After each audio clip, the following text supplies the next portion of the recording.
like it. It's fine. We won't judge. I mean, you know, I can be if you want to. But I'm just saying, it's because we're on the wrong network for that sort of thing. Okay, I'm wearing my painting clothes. Can't you tell? Painting my ceiling in my living room. Acceptable. Oh, nice. You got it all meted up. Haven't you heard the highways are out? Why aren't you out hoarding and panic buying? Do your civic duty. Do your civic duty. Yeah. I was too late. I was too busy doing math homework. Now there's nothing left for me. Now there's no toilet paper for you. Yeah, there's no toilet paper. Sure, you could probably like scrounge up some tofu and brown rice still. Yeah, probably. Just like some newsprint to wipe yourself clean. All the vegan stuff's probably available, you know. Yeah. Actually, you know what? I'm gonna grab some like non-alcoholic.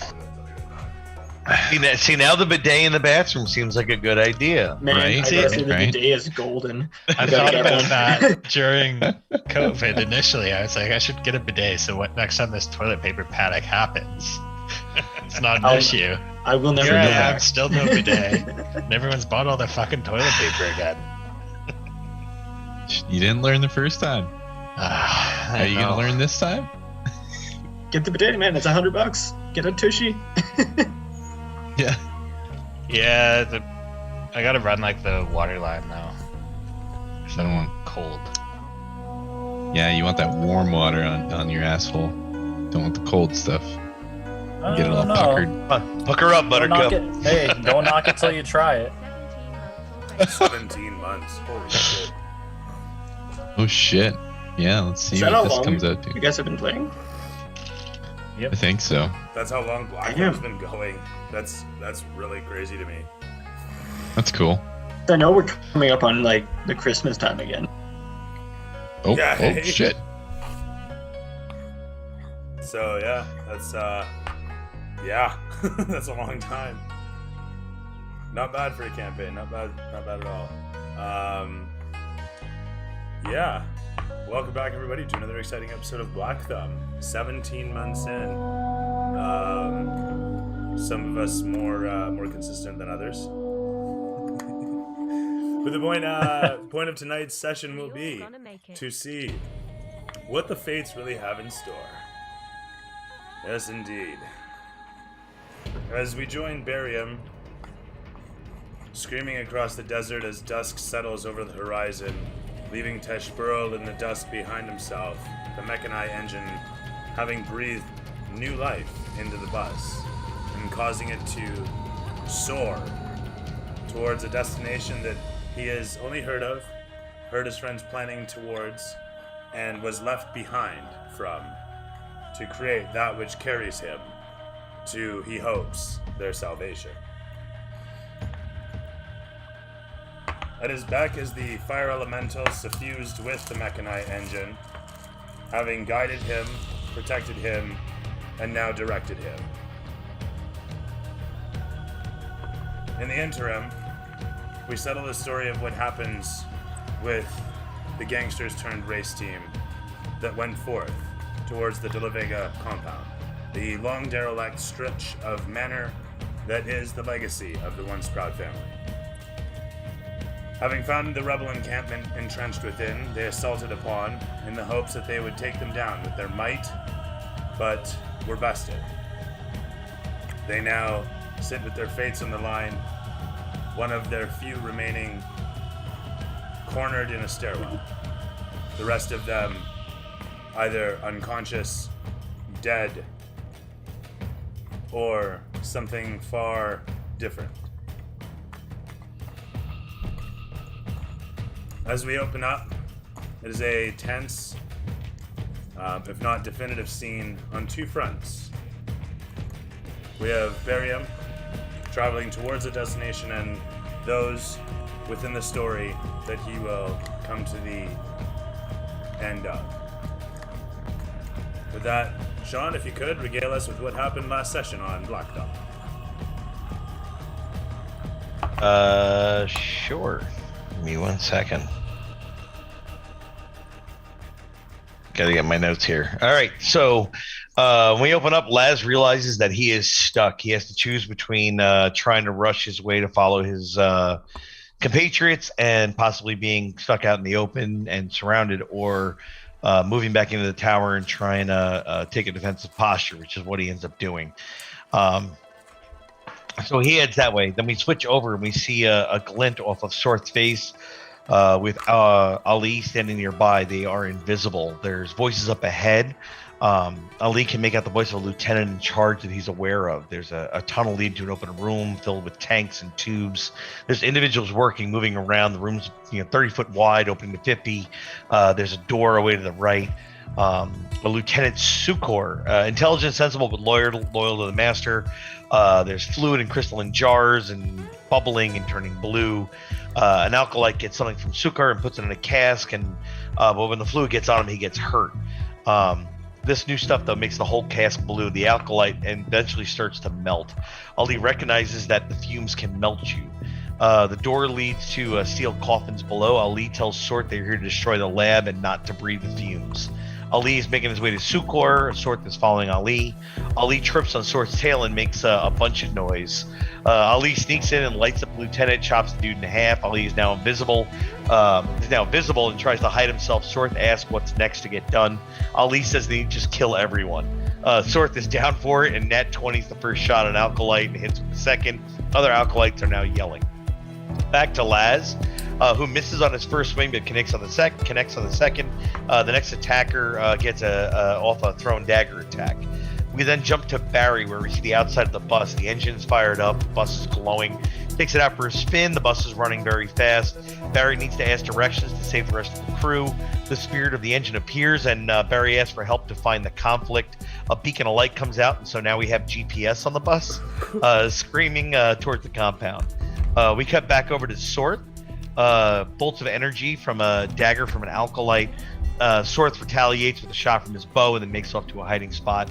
Ali goes after an alkalite, misses the first shot, and the second shot misses as well. So the fight is still going on. Laz, meanwhile, up in the tower, destroys the guy on the stairs and sends the dead guy down onto the dagger thrower. Next batter up swings and misses, and he slips down the stairs, but his companion pushes the original guy back up. We jump back over to Sorth and Ali. Sukor is fighting Ali.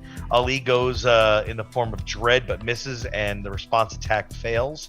Alkalite's attacking Sorth, misses in first hit, but gets into him with the second. The wound is not good. It is festering immediately, so these damages are pretty interesting. Sorth runs away. The attack of opportunity misses, and he goes to hide. Sorth and Ali can hear lightning. There's an eruption of the floor pavers. Sukor backs off the fight in response to the explosions. Big doors open up, and a ball of energy bursts out. A singular form comes out of the sphere and tumbles down the stairs.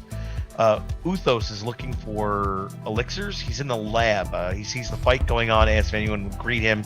The new stranger is looking for help. Uthos' entrance, like he came in on a meteor, is what I have written here. In the morgue, Yolando and Bjorn's bodies are on the tables. A liquid lands on Yolando, and things start to grow on him. An alkalite stabs Yolando with a blue blade. Cutting to Bjorn getting off of Valkyr's ship. Bjorn goes through a portal. Yolando's eyes open. He feels cold. Then I have, for some reason, in bold here. I think I may have just been missing some things here. Ali is in the morgue near Bjorn. There's lots of noise. Sorth, Ali, Barry's running across a dune. It's just a very weird mix there for me. Ends on Laz. Laz kills a second intruder. Another guy comes upstairs, attacks and misses. Another thrown dagger that misses. Cut back to Barry flying across the dunes. Barry sees a desolate, dark compound. Side note, there's special stats getting passed off to the characters for the experiments that are being done on them. And then we cut to Sophie talking with the master. So I know I missed a little bit there at the end, but that's what I've got. Fantastic stuff. Love it.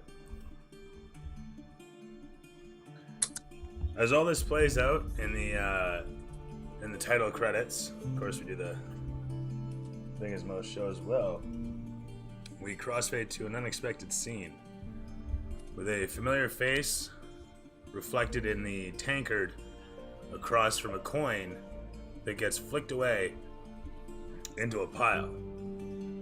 Banter can be heard from nearby tables that we can see out of focus in the background as the camera pans across to show a small horizon of burly individuals, sailors all of them, as they look across at the diminutive individual surrounded by other equally burly individuals of various sizes, as he regales yet another tale of the Kraken, of the open sea, and of fate's cruel hand and cost in the face of heroism, in the face of destiny.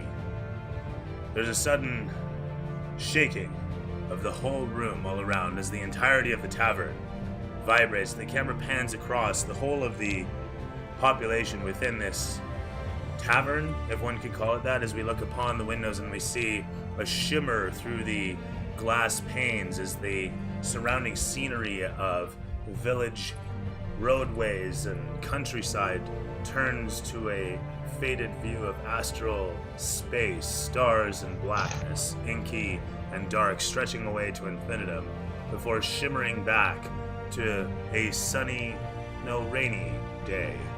And then a moment later we hear the pattering of the storm, and then it fades again to a windy, blustery such. And as we suddenly see a splash of water explode against the windows as if a tidal wave had shook the building, the whole of it once again vibrating all around, the timbers seeming to be tested against their construction. The whole of everyone takes notice for the first thing that has happened different in forever. As the cherub individual looks around himself, a strange sense washes across him. A strange sense that he feels familiar, and yet exotic all the same. Relieving and unknown. And as he looks over towards the door suddenly, to his surprise, bursts open. Everything pauses for a moment as Orion stares across the tavern at the familiar face of his first mate, Idleheart, looking back towards him. As she stares at him and he gawks towards what he almost can't believe, she simply beckons towards him, making a large gesture, as suddenly the bartender shifts in form.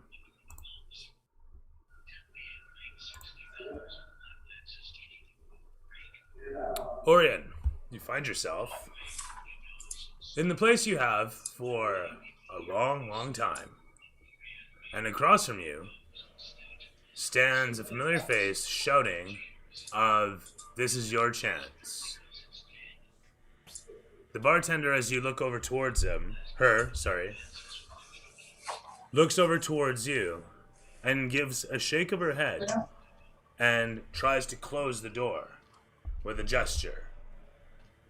To her chagrin and surprise, the door, as it closes, gets kicked back open by Miss Danica Idleheart, who then shouts behind her, at which point several individuals rush into the space. From the Kraken's Wrath, its decks to this space, your crew members who sunk that day. As you look upon them and they all flood into the space. Who's not muted there? Who am I hearing? There you go. Alright, anyway. As they all flood into the space, you regard your crew as they look upon you, with their pistols drawn, swords at the ready, axes and grins, all wild-eyed, looking about as if they were about to plunder another ship. Danica simply shouts again, "Let's go, Captain! Destiny awaits!" I'll slowly put down my cards, because I'm obviously sitting there gambling my way in, making plenty of coin. I'll put down my cards in shock, and then I'll look up to my crew. What is this? Is this another trick? You can't be real. Is this real? Is it really you? As you stand there thinking you're shouting this over towards her, you look behind yourself and you see the whole of the room stretching slightly as you watch Idleheart has started to run towards you. The rest of your crew has fanned out as the patrons of the space have also begun to fan out, some of them taking cover while others, loyal to the lady, leap to action. A classic bar fight slowly begins to erupt around you as the adrenaline courses through your veins, one would call it. Your consciousness in this moment, as accelerated as it is, looks around at everything that you see before you. An open door, your old crew, and a lot of questions, to be sure. As I'm watching this, I'll quickly look down at my hands and wiggle my fingers and feel the adrenaline and quickly toss the table over and stare at my crew, and I'll yell, Let us be off. It's time for Orion to make his return. I'm sure the world has missed me. and I'll look to the nearest patron fighting one of my crew members, and I'll punch them in the nuts. As your fist connects, you feel something squishy between your fingers, and there's a quick flash as everything cuts to show you holding a familiar grasp full. And as it shows your face in sort of a slow-moving cut of various combative moments within the tavern, as the whole of your crew explodes all around you, showing you rushing for the door. Your first mate opening fire upon the lady behind the bar. She screeches out, shouting that the fates will be cruel to you. The fates will be cruel on the surface. You rush towards your doom. You rush towards a fate worse than death. And as yeah, go ahead. I'll turn to her as I hear this, as I'm rushing out the door, and I'll give my regards to the Dark Lady herself. I knew this place couldn't keep me trapped forever. It's time to grab life by the balls. And it's time. Do you throw down the balls that you have in your hand at this point, or what? Yes, yeah, I'll hold them in the air and then I'll throw them on the floor. Can we vote for extra experience points? I completely forgot about the whole ball obsession. like it completely slipped my mind. It's very well done. And with that, throwing it on the floor, I'll look up one more time. The crew of the Kraken's Wrath is here to change the world. Enjoy your mead and coin, for it is all an illusion, and you are all trapped here for the rest of your eternities. But Orion Triggerfinger is not. And with that, I'll run out the door. As you strike the edge of the portal, you feel a suction against the whole of your body, as moments later, you do indeed find yourself pulled apart, thrown through space, and unexpectedly sent away. Your consciousness stretched. Time seems, you may say, to stand still, and then move very quickly. But as moments later, you find yourself upon the deck of your ship. As the wrath surrounds you, the deck stretching away, all of the planks building themselves quickly into the entirety of the structure all around you, the mass stretching upwards into the stormy skies that suddenly go gray and then darker and darker as water begins to pour down from the heavens. Striking upon your face as you stare upwards, you watch as the clouds suddenly recede away, sunlight pouring in overhead, dancing across the open waves as you look out and watch the waves quickly moving past ever so slowly, as suddenly it's night once again, stars rolling overhead, and you find yourself steering the ship over and above the waves and down through the valleys of the storms as they come about. Time moves, and before you know it, has passed to such a degree as you continue searching for a fate that Danica has dictated out in simple terms. There is a chance to return. There is a chance to go back. And it is found on the open waves at the behest of those gods who rule them. And from there, as the camera pans against your steely gaze with the stormy horizon of the sea, we get kind of a shaky cam view of this with the sight of your crew all stretching away in front of you on the deck of the ship. And a moment later, we cut. Pardon me. Yeah?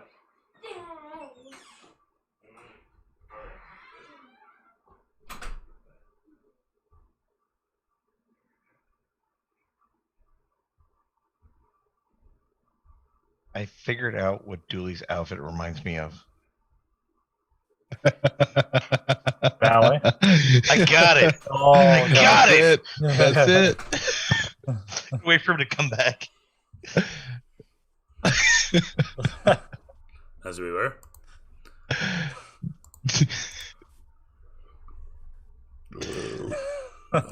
It's uncanny. It Okay, is. it's yes. Oh my god, this mouse is killing me. Just lose the tie and unbutton the vest, and you got it. That's right. Oh.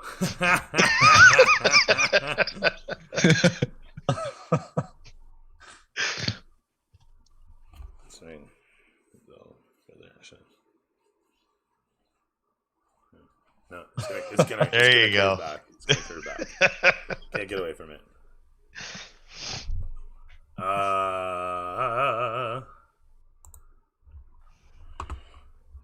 Oops. Shoot. Go back. Go back. Trying to get to the music here. I think this is the one I want. Hopefully I have not picked wrong. I feel like I've picked terribly here. We'll find out in a moment.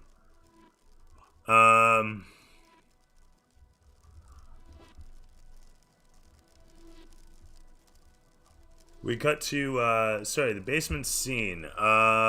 Remind me, where were we with the basement scene here?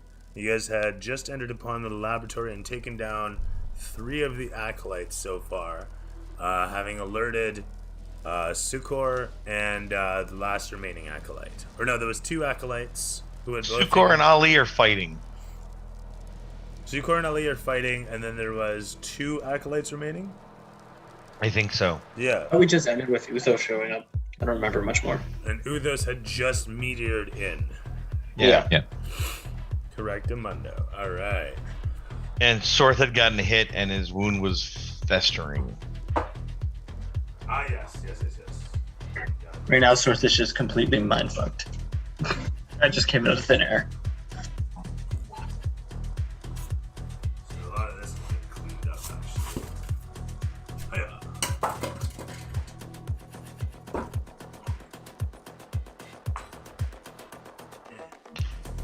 So much stuff. I'm grabbing a beverage while that's getting ready. Yeah, I'm gonna go grab a tequila. There Yeah, you go. give me one. I'm gonna refill. Aquila. Blackhawks are still up 2-0. Yep. The Canucks fired Benning yet, Alex? No, not yet. Damn.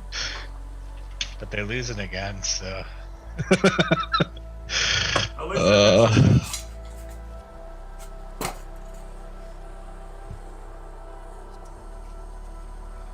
Just make the Sedines the GM already. God damn.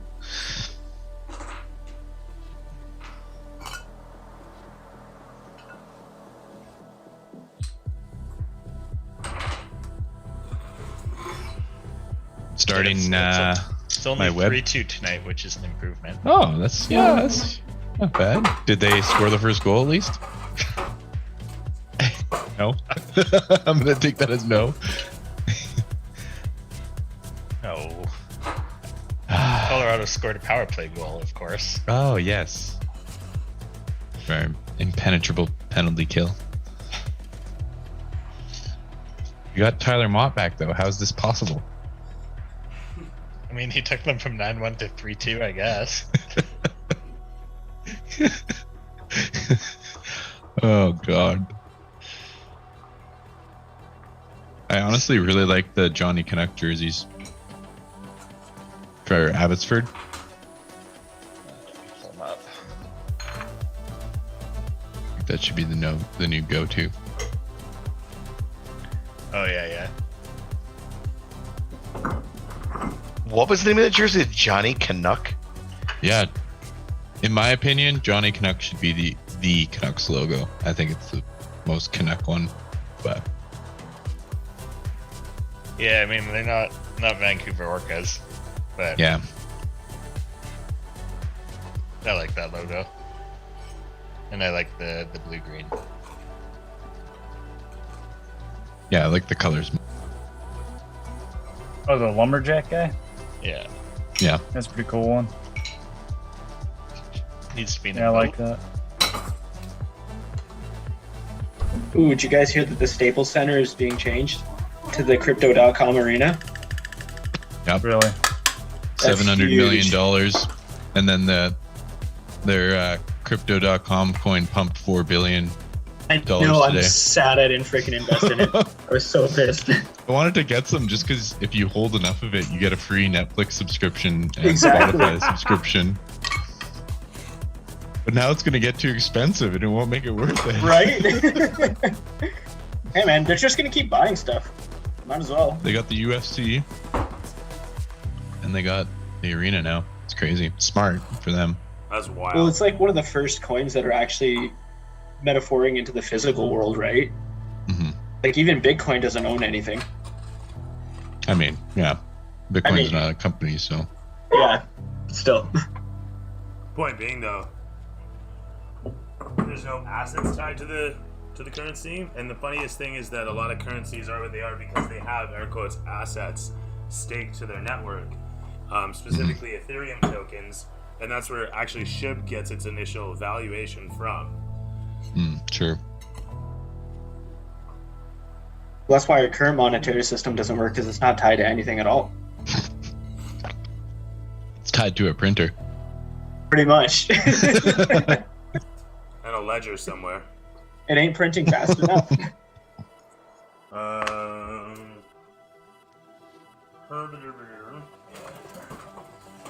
gonna be intrigued to see what they do if inflation keeps going the way it is. Maybe.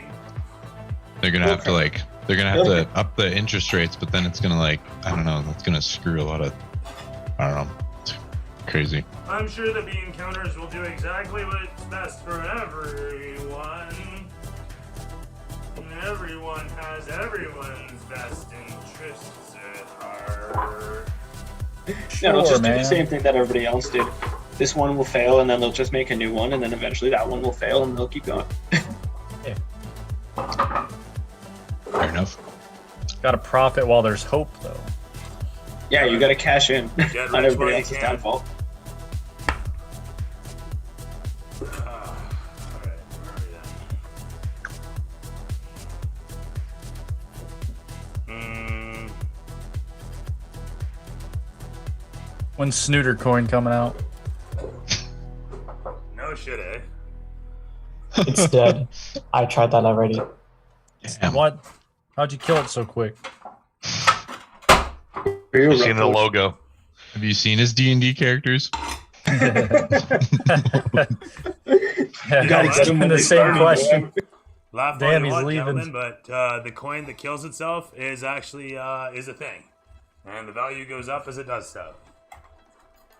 True. The coin that kills itself. Yeah, so Man it is a comes out with genius. X amount of value, and then it burns its value off systemically, which is a cheesy way of increasing its own value by limiting the supply. So if you imagine for a moment, people have put money into the coin, and then it loses supply, so there's less supply at what you paid for, so the demand should go up, right? Because there's less supply. And I say to all this, it never existed to begin with. It doesn't actually exist in any way. But it is a figment valuation because a bunch of people agree to it. And it works. And so you can't really say much about it, but it is what it is. Yeah, I own one called the Good Fire Token, and it literally just burns like 900,000 of them every day. I just bought like a little bit of it just to see, just to experiment. And? I mean, it's It's worth a interesting. shot, right? Well, dude, that guy who bought 8,000 Shiv in August last year had like billions of dollars. He had to funnel it out slowly, or else he would have crashed the entire thing. Fucking insane. There you go. That's what I want. I just want to dump a bunch of like $100 into every coin I can find and see what happens. Yeah. Not a silly idea. One- I mean, I had a buddy threw $100 into one coin and it became about $1,000. You know? Well, I mean, if you did that to like, yeah, exactly. If you did that to sheep before it kicked off, that would have been fine. Yeah, or if you did it to squid, it'd go to 0. Right? Yeah, exactly. So, after Maybe how many that coins I've came lost out, there was a money on. bunch of hype. No. You just gotta wait for Squib 2.0, like the next, next sequel. They brought it back. The people, after it died and after it got like the developers took the money and ran, people were, because it was circulating in the news, people went back and bought more of it, and then the price went up again. Oh my god. They recovered. Smooth Oh brain. my god, people. That's the true Squid Game right there. Oh yeah. They're waiting for third time's the charm. That's right. That's right. Yeah. So they're only on number 2 right now. Okay. Got my doges. Alright, so sorry about this. I sold a pixelated Godzilla for like 30 grand. It's cool. Damn. Ben, get on cam. What the fuck you doing? Oh, there was one more space I had to put on that. Sorry. Troll. I'm so sad. I went into the Doji Lawn coin. It went super hype for about a couple days and then flatlined. Why? Oh god. It was pretty good for a bit. I should have Oh my god. No, man, I got faith in Elon. He can do this.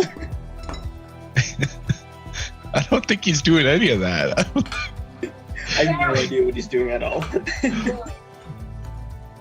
He just wants to send people to Mars. Do whatever you fucking That's about wants it. to do is what he's doing. Hey man, my He great just great wants great like grandkids indentured might get servants this. on Mars. True. Exactly. Sign me up. At least he's somewhat honest about it, other than these other guys who are like, "Oh, I'm not evil." Yeah. Bezos. If I get to go to Mars, I think that'd be worth it, maybe. Yeah. Yeah, it's One- gonna be like one-way that trip. movie where you go there and get eaten by a giant worm. It's not worth Dude, it. that would be sick. Yeah, but then Dude, I'd be a legend. Could you imagine being the guy that got eaten by the worm on Mars? Dude, fuck yeah. That'd be lit. You're gonna have a statue of you. Yeah, people would be talking about me forever.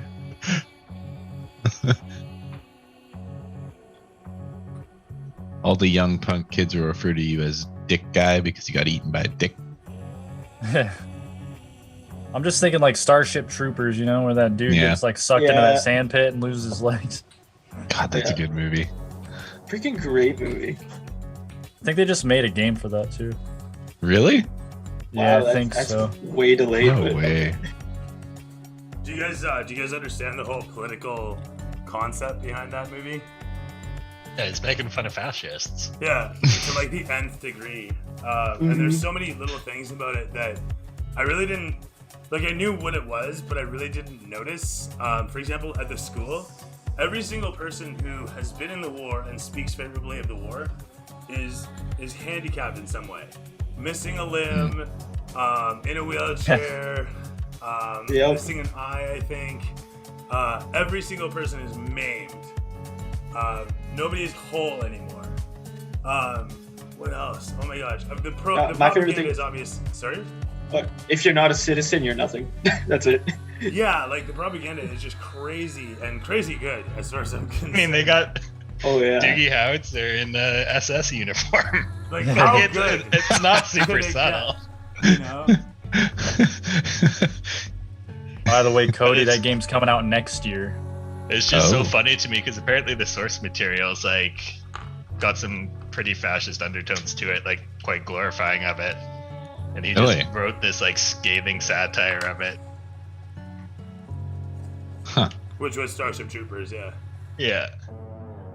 Brilliant stuff. It's like RoboCop, actually. If you ever take a look at RoboCop under a political scope, it's really brilliant, actually, as just a kind of neo-post-apocalyptic examination of where we're headed, like corporatism and all that. It's really, really good. It actually doesn't even look like it's that far off, eh? No. Paul Hogan's a soothsayer, I swear to God. He's rolling them bones and coming up with what it's gonna be. Okay, we're gonna need you off that camel. We just gotta watch The Simpsons to know what happens in the future. Your camel's outside as you're delving down, right? Yeah. I'd be shocked if it stays where it is, but okay. So, you guys are in the lab taking down acolytes. And there was that hole in the floor. Shit coming out of it. I almost forgot. Just grab that, sorry.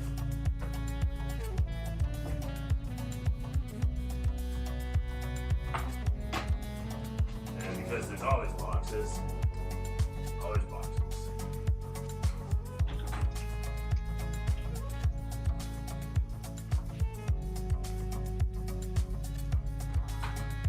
Always covered.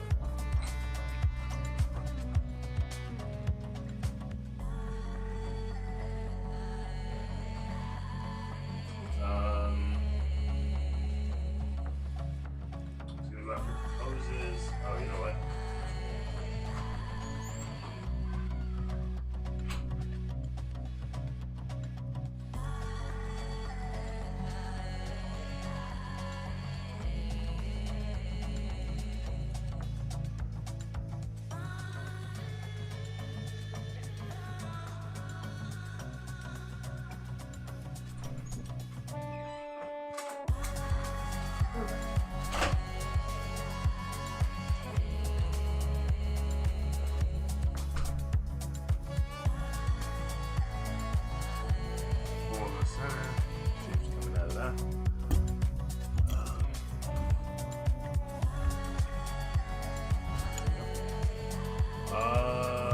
Right. This isn't Sucor. I had a mini for Sucor, I thought. Didn't I have one for Sucor yet? Okay. That'll do. He had his own little booth spot. So what these for? Those two while we're at it. You know what? Just all of this. Just all of this.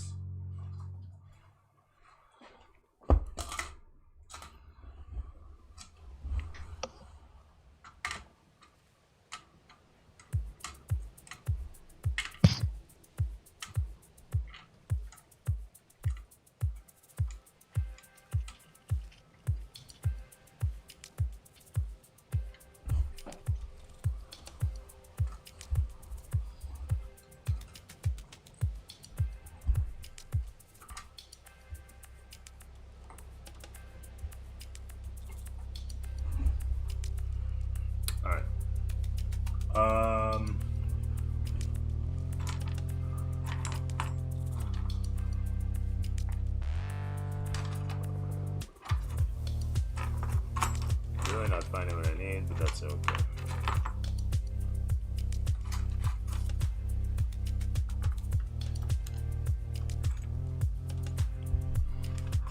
Whatever. Alright, doesn't matter.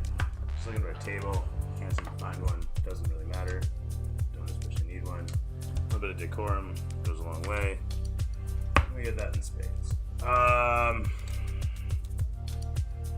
He's seen you guys, and I need 2 acolytes.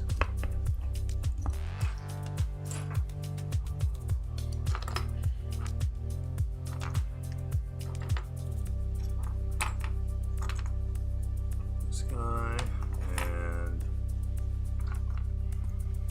sure, with these 2. Never liked this guy's spear.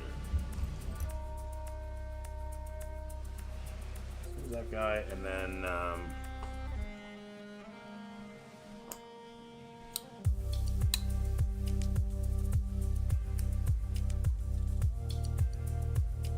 it's a shit looking spear.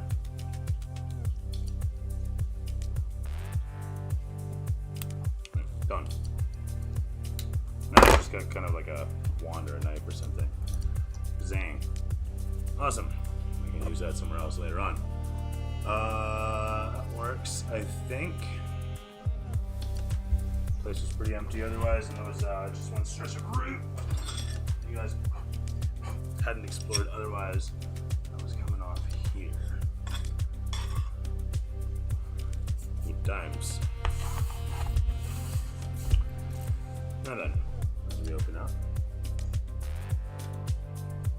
there is a long stretch.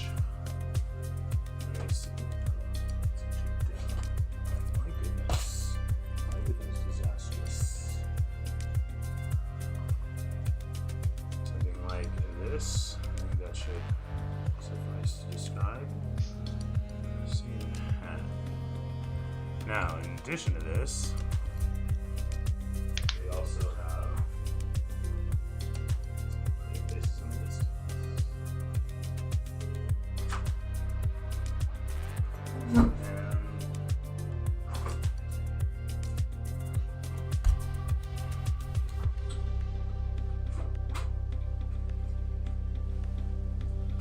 see that, throw that down, throw these.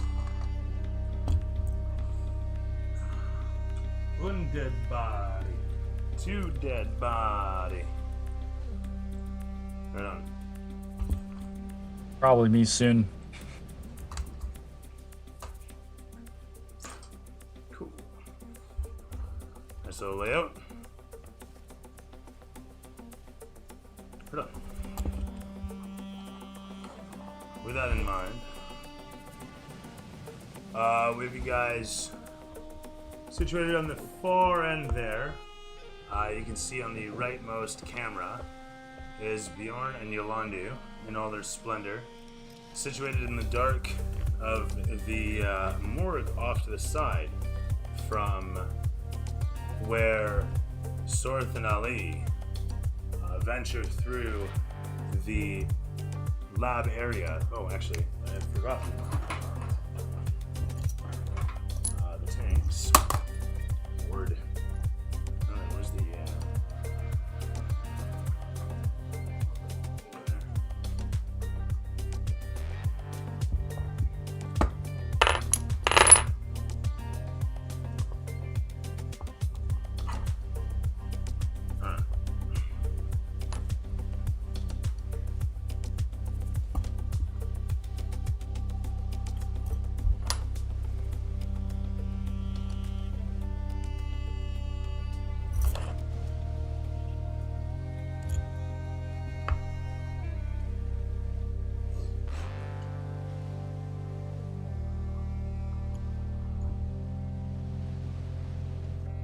Alright, there we are.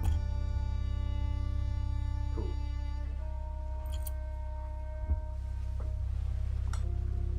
Ready for the scene to open up here.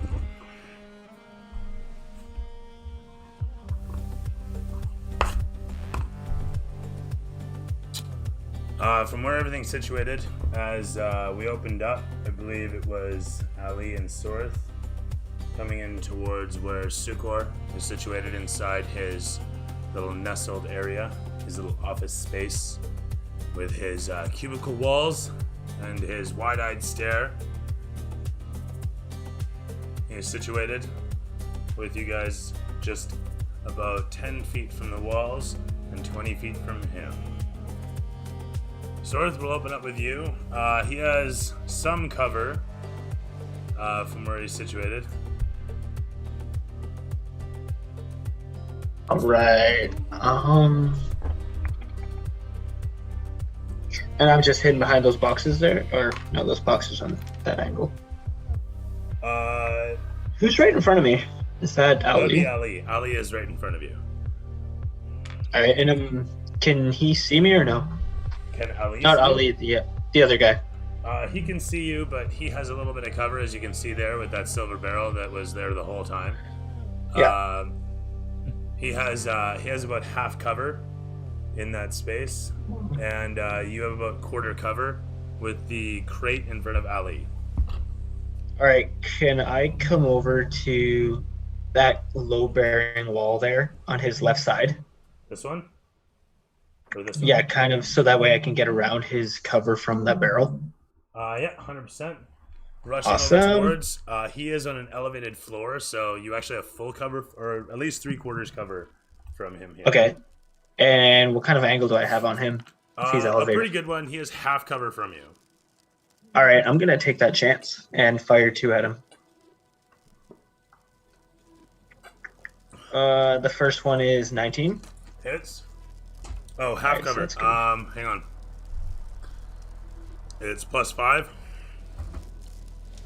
He has 16 plus 5, 21. 19's gonna miss. Okay, and I'm gonna try one more. No, sorry, half covers 2. So no, that hits. Oh. Okay, then the second shot was 21, so both hit. Okay. So that's 8 plus 6 for the first one. Yeah. +2, sorry. Okay, so the first one's gonna hit for 14. Right. And the Rushing second forward one's gonna... with arrows, I'm assuming. Yeah. Yeah. One after the next. Sorry, and how much damage? So the first one was 14, and then the second one is gonna be 12.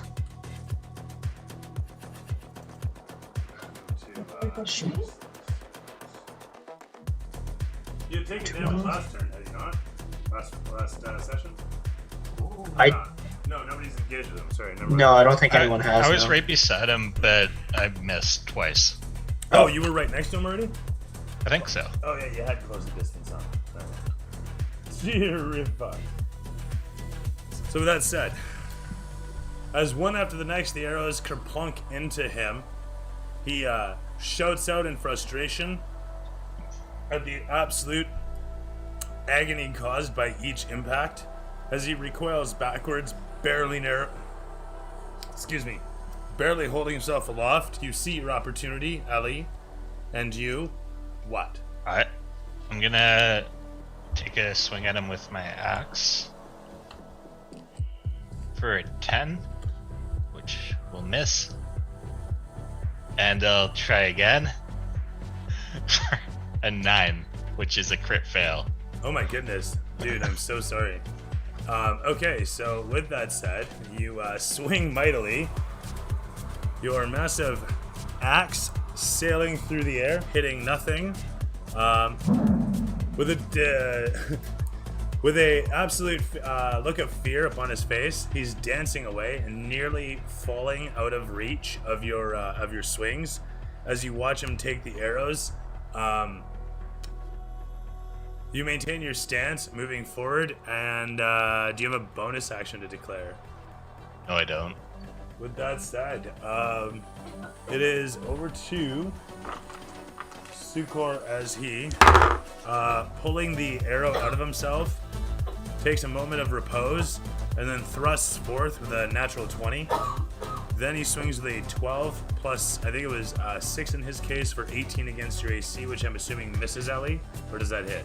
17, so it hits. So in his case, double damage being, where's them D8s?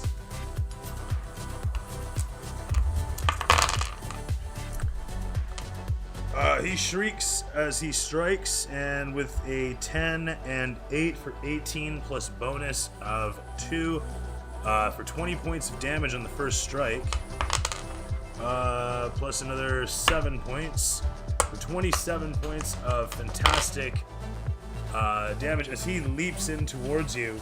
Wounds sprouting and spouting, swings in towards, landing several effective strikes upon you, to your surprise, as he dances around, renewed with a strange and dark energy as you see his eyes flash black, and a bit of strange, cloudy, you want to say dust, begins to come off of his face, and specifically his eyes, as crackles of dark fire begin to erupt from around his eye sockets.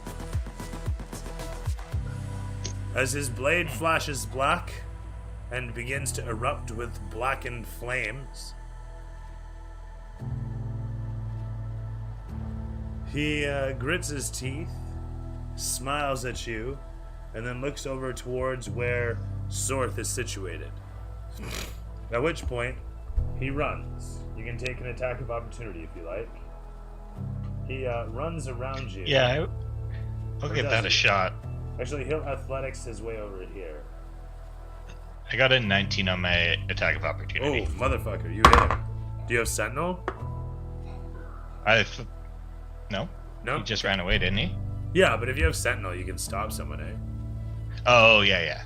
Gotcha. Anyway. So, you know, go ahead. How much damage? So I'll do 9 plus another d12.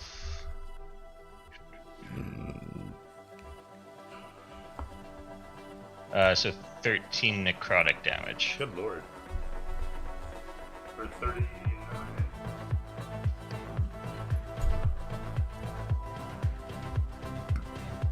With a renewed sense of overconfidence, he jumps away from you and begins to run as you plant your axe directly into the side of his armored self.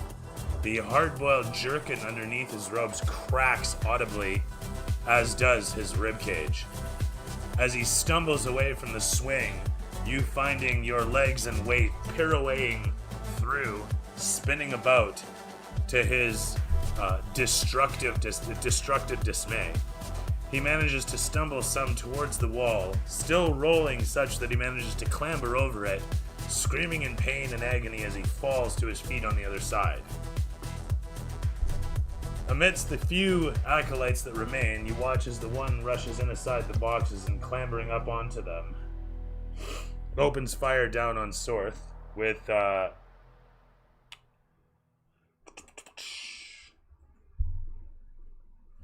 all my d4s? There.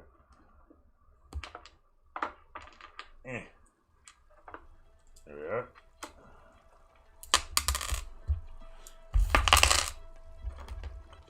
Four, 5, 8, 12, 16, plus 4 for 20 points of terrible piercing damage that blasts down from the acolyte standing atop the boxes there as he opens up. What was the attack roll to hit it? Magic missile. Oh, shoot. Yeah, Sorth is going to take a nap. Hit.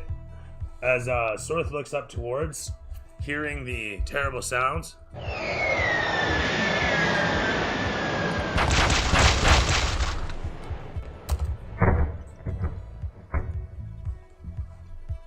Sorth is pelted, scales exploding, scintillating in the light, blood spattering away from his body.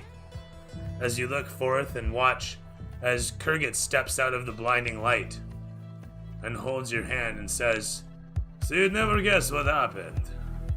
I was eating a fish when the hook gets caught in my throat. But come this way. I have found a wonderful place to eat." And you look around yourself, and the form of Kurgit suddenly shifts and twists slightly, gaining a long lizardly tongue as it looks out towards the horizon. And we cut to the other acolyte. Knock over the fucking door. The other acolyte single moving to here, and then readying an action. And that's him. Camera curls about to show the whole of the scene before panning to the bottom of a long set of stairs.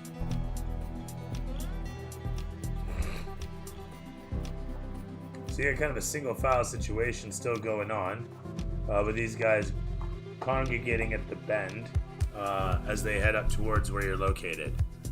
As Lazarus, as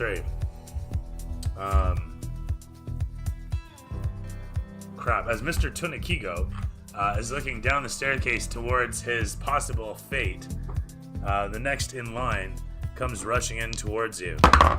With the first roll being a 3, you easily watch as the blade comes swishing in towards where you stand, and easily do you step out of its way. Only to your chagrin, the fellow brings the shield to connect directly in your face with a natural 20.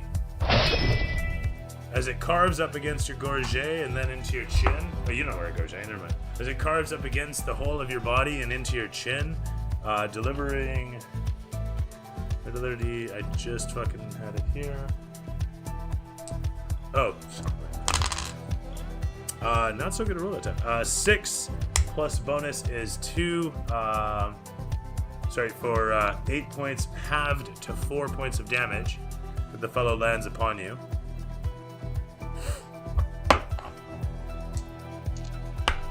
He will retreat backwards. You have an attack of opportunity on this. You're muted, sir. Rolling. Come on, buddy. Don't fuck it up. 19. Hits.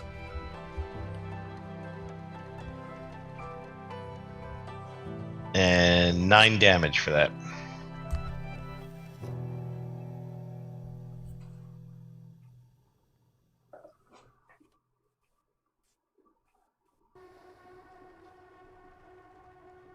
Damage on that guy. He rushes backwards as the leather-clad, dagger-wielding femme fatale rolls up, dancing forth. As she tries to get past her companion, she critically fails on the first strike and cuts off his belt, causing his swords to fall down off his scabbard and swords to fall off his body. He's holding the one, shouts out something to the effect of "Oi, watch it." As he stumbles past and tries to grab his stuff, she steps in, undisturbed by what's just happened, with an 18 plus bonus. As she thrusts up into you, you try to block the fiendish strike, but she proves too quick. As the strike lands with a 4 plus 3 for 7 points of piercing damage, halved to 3, she dances back and away, leaping down, leaving you alone on the stairs. So at this point, the halberd fellow steps forward and stabs from a 5-foot gap away. The first strike that comes towards you, you easily block with the side of your blade. The ricocheting sound of metal on metal, clearly audible as the halberd deflects off into the bricks. To your surprise, the fellow grabs a hold of the haft, steps in, and uses his body weight to slash across with a 13 plus 6 for 5 for 18 against your AC. Does that hit? Nope. AC is 19. As you bring up your haft just at the last second, you manage to deflect across the horizontal and leave sparks raining down in front of you. He steps backwards with a gasp and exhale of shock and into line, holding the line such as to prevent your approach, as if he's daring you to come and get some. The rest of the group behind don't seem to be able to get past in order to cause any damage, and hold to the rear. One fellow suddenly unloads a dagger, hurling it forth. It's 15 plus 2 for 17, and to everybody's surprise, you bat it out of the air with a spin of your axe. With that said, you look upon them. Situated as they are, there's a 5-foot gap between you and them, And the halberd fellow seems like he's ready to attack should you come within range. Or should you try to approach? Now, this is a straight staircase. It doesn't double back on itself. I don't have a cover that I can go to. It turns at a 90 degree. And so I haven't got it modeled, but basically what's happening is you've got a 90 degree turn and a bit of a landing where these guys are switching about and congregating at. And if I try and go in towards the guy, so the guy with the halberd is leading this, and he's standing 5 foot back. So if I try and get in on him, he's going to get his first swing again. Is that how that works? Just trying to understand. Yeah, literally.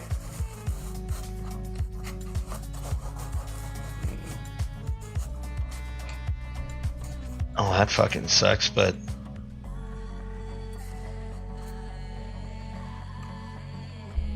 Now, what is the rules if I post up around that 90 degree turn for them to get to me? Now, I'm just trying to figure out how to use the terrain to my advantage here. Because charging in on him does not seem like a hell of a right idea. So this is kind of what we're dealing with here. We've got... Do this.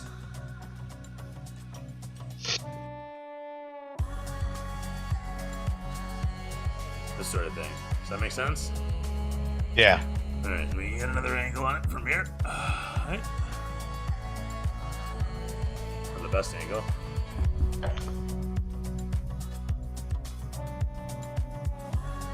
Ish.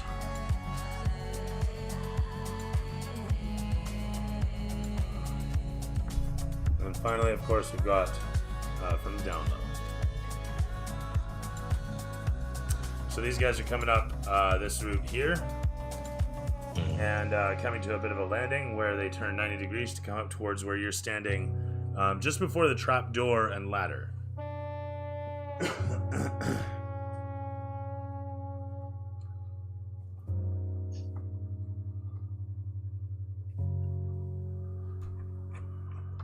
Going up to the rooftop, right?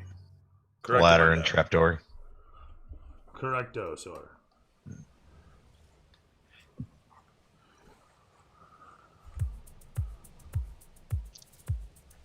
Trying to decide if it's better to back my way out of this thing and get up to the top and get in a good position again. Somebody's got to come up and poke their head up. For you to take off? Yeah, I'm trying to decide. Well, I mean, the nearest guy is, what, 5 foot away, right? He's back down on the stairs. Now, do I have to run in on him if I'm going to use... That's if I'm going to use the battle axe, but can I... I was going to say, can I use one of my throwing axes, but...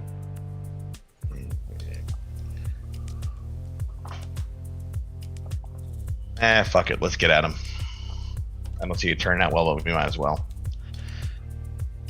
Yeah, let's get in quickly on the guy with the halberd and coming down the stairs on him. That sounds good. So you're pressing in on him? Yep. Away you go. All right. First roll, and I can't see it. First roll is 14. 14's gonna miss by 1. Fucker. Second swing. 22. Oh, that's not gonna miss. That smokes him hard. Alright. Damage is 7 plus 3 plus 2, 12. Good hit. As you rush in upon him, he is gonna strike out towards you. He is gonna roll a fiendish 18 plus bonus.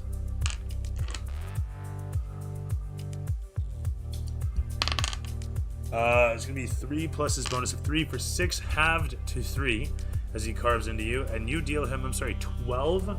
Terrific stuff. As he carves against you with the halberd, you actually bat it out of the way. That's really not correct. At which point you sink into him using the weight of your axe as he catches it expertly on the haft of his halberd. Sparks exploding against it as you slide down the haft. He expertly moves his hands around it, following through and spinning around. Grunting as you try to use your weight to throw him down the steps, he just moves to the one side as you catch yourself pushing back into stance.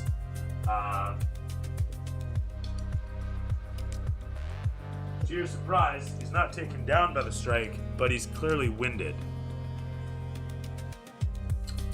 As in the background, the rest of the rabble shout out towards you as you step in, closing the distance and sinking the strike into him. The two of you situated on the stairs as you are. Wow, you are a big mini. Alright, there we are. I believe that's everybody here. And it's from here that we cut to the far and distant view of one ravenous individual and one holding as hard as they can to their fleeting sanity.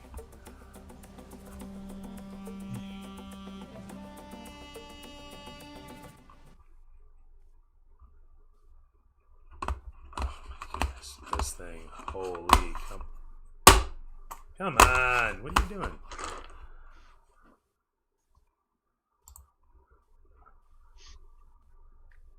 Azor.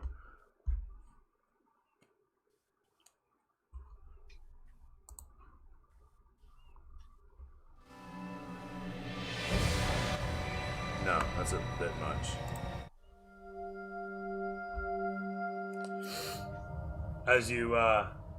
As the camera opens up, looking upon the face of one blood-covered, gore-soaked Yolandi, we see in the background Bjorn looking about wild-eyed, and as the camera pans in close upon Bjorn's face, showing you situated, confused in this space, you look about yourself, unsure of what to make of everything. You can still feel the cold of the ocean upon you and realize, but it's clammy sweat.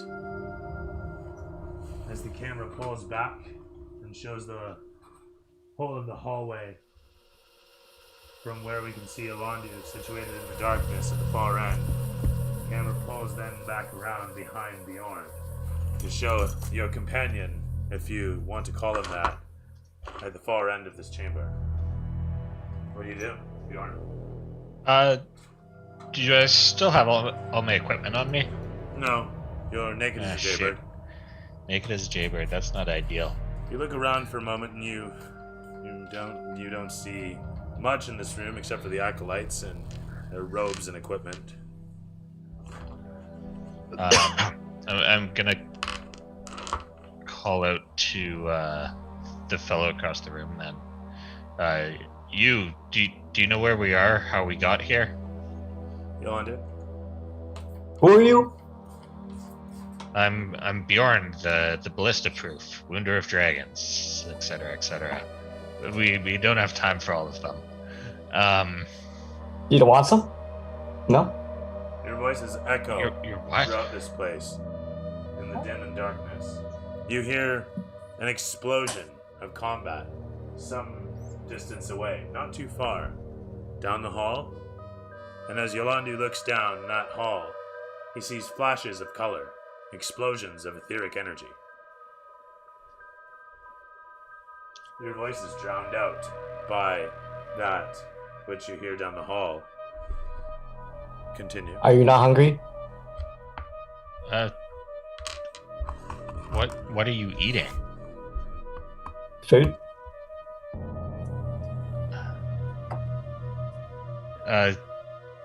Yeah, I feel like I haven't eaten in days, and I'll walk over. I offer him my leg.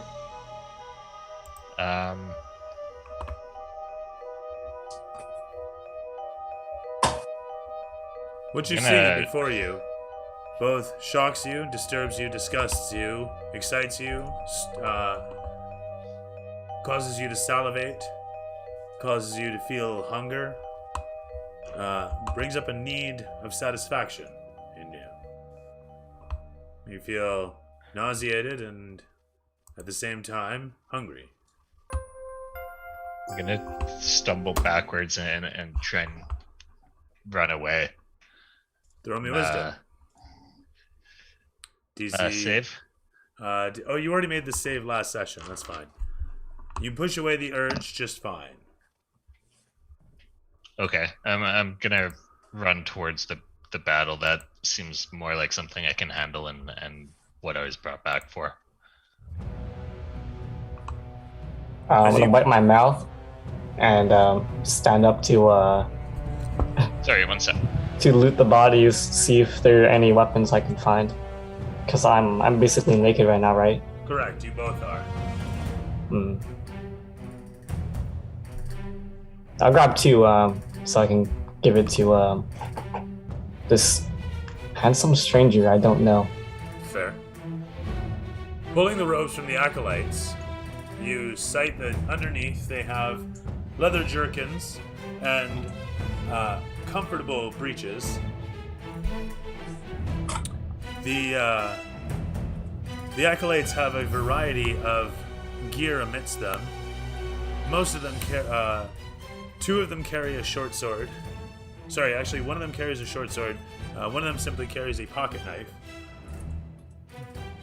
And both of them have a small bandolier, if you will, that is meant to hold various potion bottles and vials and whatnot. It's not very rugged. It's just for puttering about, it would seem. More to the point, though. What is your passive perception? Either of you. Both of you. I got 15. 16. The both of you cite that there is a set of equipment chests here. And I call them that. I could call them footlockers, or basically square boxes for storage. One of them is locked with a robust-looking padlock. The other is not locked. That is.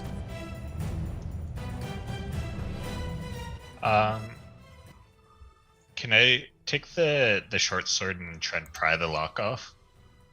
Throw me strength.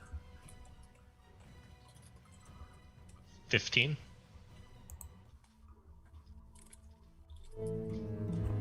You easily grab a hold of the short sword, and a moment later, hack the lock directly off of the strongbox. Just crack. The whole of the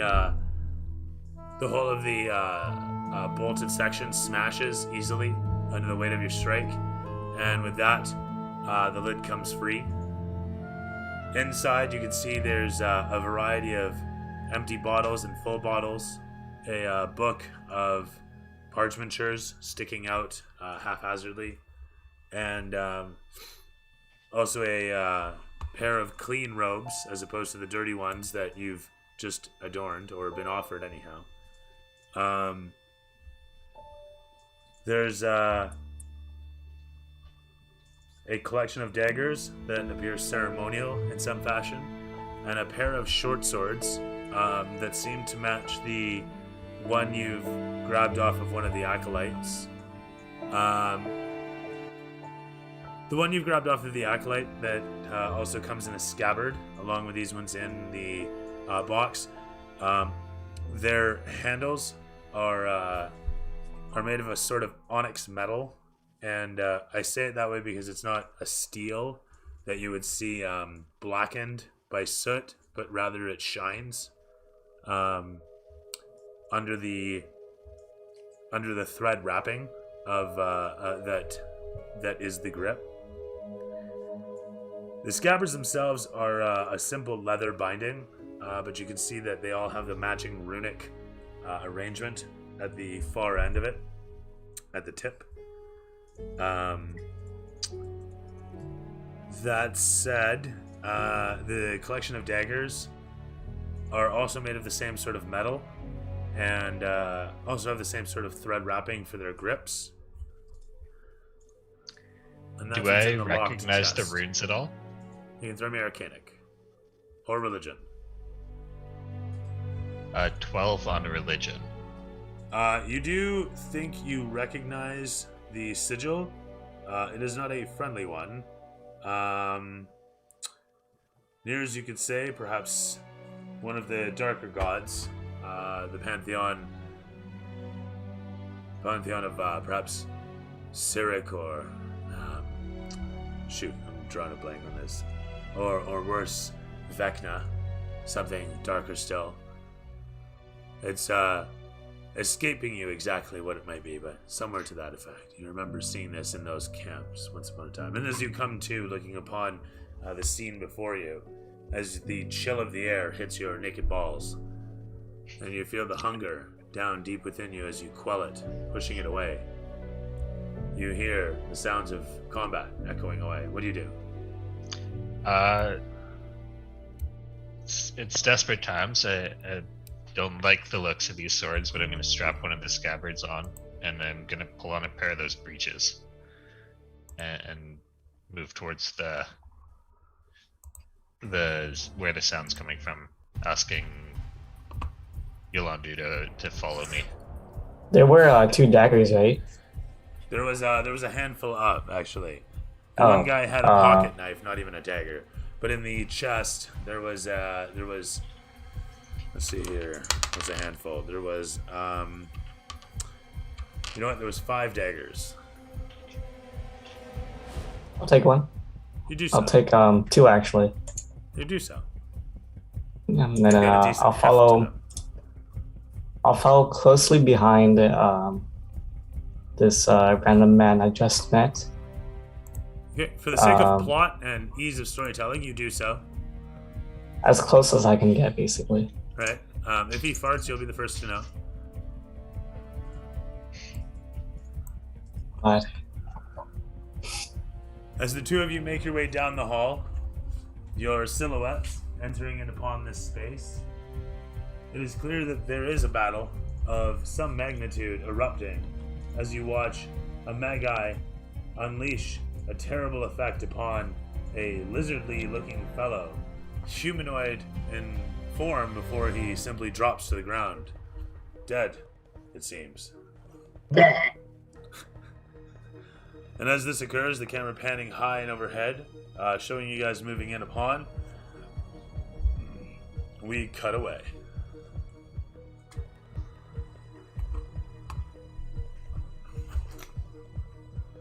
There's a save of that. Wow. Don't forget to save, guys. I know, Man, we you really smell. should.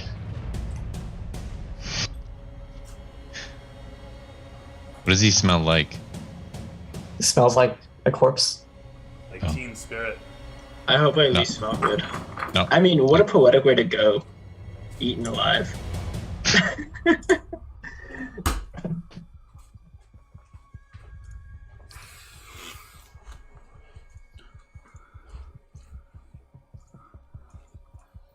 Alright, let's see if I can do something with the wire here. Something's just feed.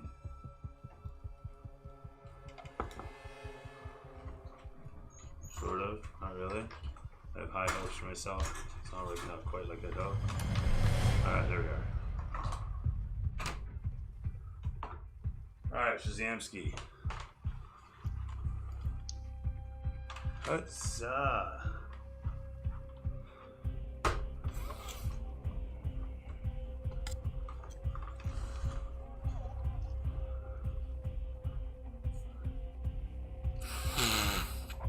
as the camera opens up, anyway, so as you scream along through the desert, finding your way against the open, sandy wastes. Where are we there? No. The sound of the engine thrumming away. You find yourself along the outskirts of the Vega compound. In the distance, the long stretch of dusty, desolate ruin, squatting, dark, foreboding, and empty against the receding sun of the Calim sky. As you look all around, unsure of what to make of what you see ahead, you see figures on the horizon. Against the shadowy enclave that is the ruined structure. Bless you. Thank you for that.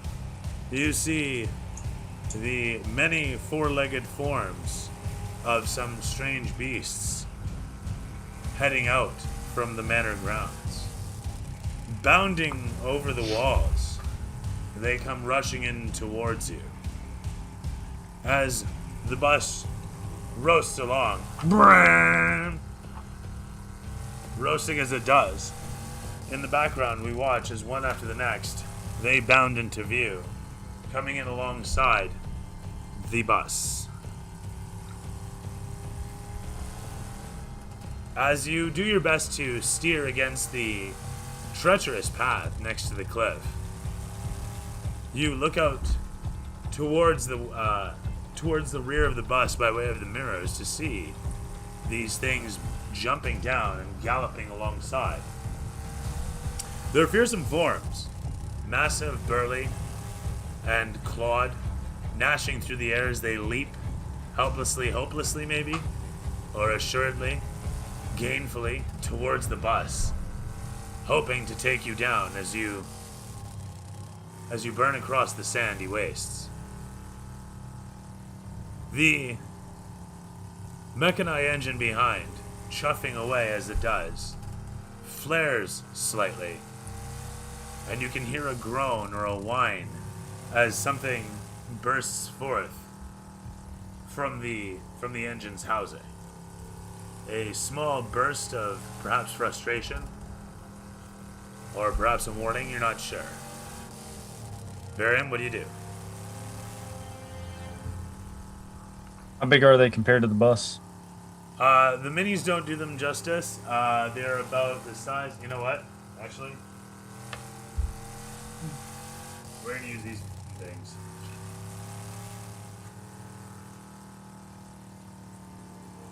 Do I have anything better? You know what? Yeah, there we are. That's what we'll do. Deals.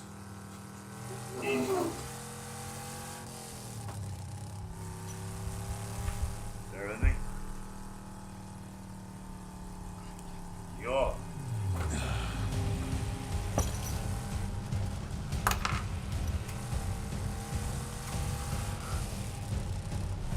There we are. They're about the size of two of the tires. They're big.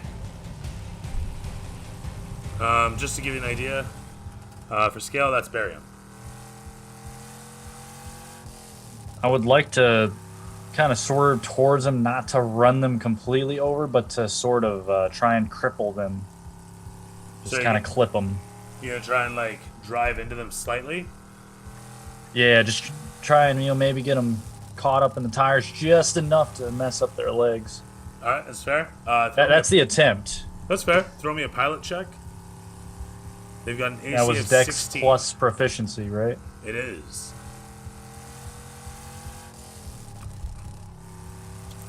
Oh, that's a fail. That's 10.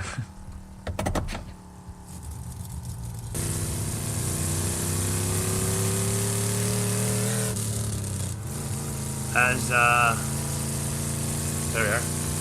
As you go to drive in towards them, they bound up, to your chagrin, up onto the roof of the bus as you smack against the cliff. They jump off a moment later, down alongside it, as the camera continues to shaky cam for effect. I wish I had like a little paint shaker, just to keep it. But yeah, as you mash into the side of the cliff, the bus slowly loses a bit of speed as you hear another chuff of flame explode from the mechani engine behind you. And that would sound a little bit like As you look back towards the mechani installation and towards the open road ahead to keep yourself on the straight and narrow of this treacherous path, I need you to make another pilot check to not crash and die. That one. Terrific stuff. As the bus skitters away from the cliffside and hurtles towards the edge, it leaves the open ground behind a moment later. Sorry, can we pause and I inspire him? Yeah, by all means, of course. I was just gonna let you die. Thanks, man. Our entire story was just going off the cliff right there. Figure. Yeah, if Give you there at least goes, one more there's roll. no attachment. 13. Hey, look, you're not dead. Nice. I have As a you, character I've never met before to thank. As the whole of the bus shakes, you never know, it might have been Bjorn. As the whole of the bus shakes from the impact, a bolt comes loose at the back of the bus and clanks down. But that's about the worst of it. As you get the bus back under control, hurtling along as you are, you manage to catch traction, catch your control, steady out, and begin to find your zone again. Amidst all the chaos that is these animals, these creatures, these things. They look like giant mutated wolves. Desert dingoes, whatever. You're not sure. But having tried to drive into them the once, you can also, make a move equivalent action here, and technically you have a bonus action as well. So what else would you like to do? And try to pick up the speed and maybe get away from him a little bit, see if I can outspeed him. Sure.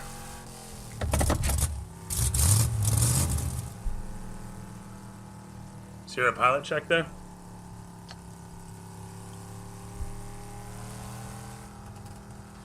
At a 10.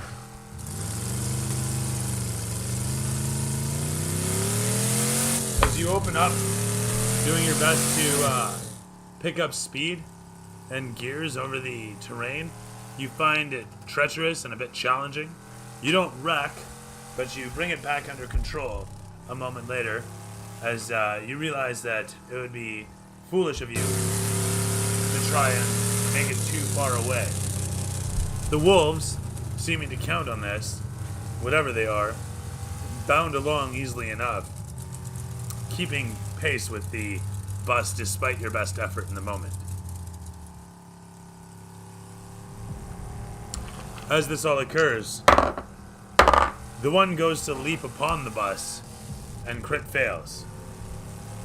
As this happens, you hear it yelp out as it falls away down into a ravine, missing the bus altogether. Whereas the next one, to your own surprise and chagrin, it lands atop.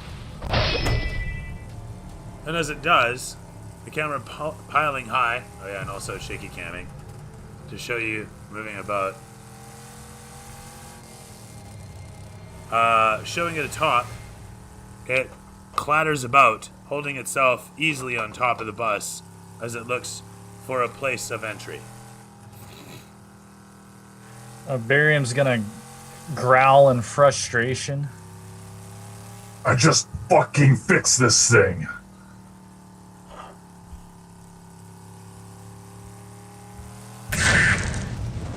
You hear another chuff come from the mechani engine, and finally, you hear something of a voice blast out from behind you. You look back towards it, and watch as it chuffs again for the moment, seemingly trying to communicate.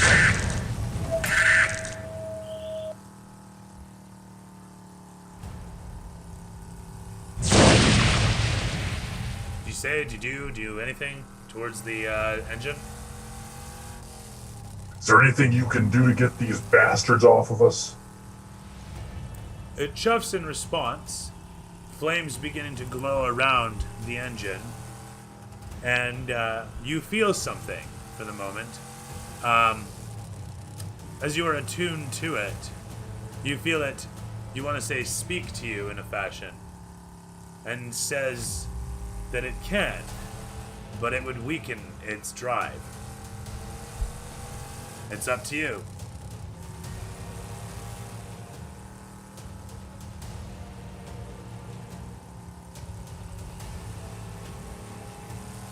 What's your insight? What's your passive insight? Passive insight is 12. You ascertain that to mean that if it spends its energy, if it expends energy to deal with your issue, it won't have as much for getting you to point B.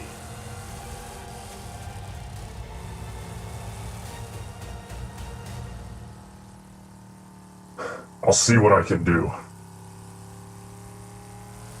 Well, the only thing I can really do in the bus is either look for a low-hanging ceiling somewhere that I can drive under, or just try a well-timed swerve again.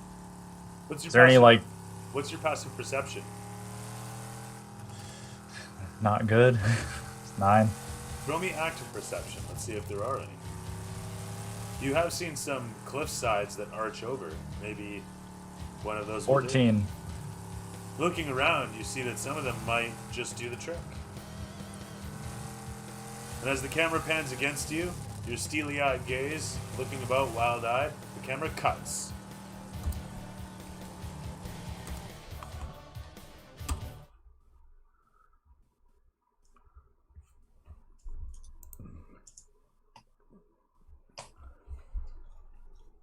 And we're back in a pond where no.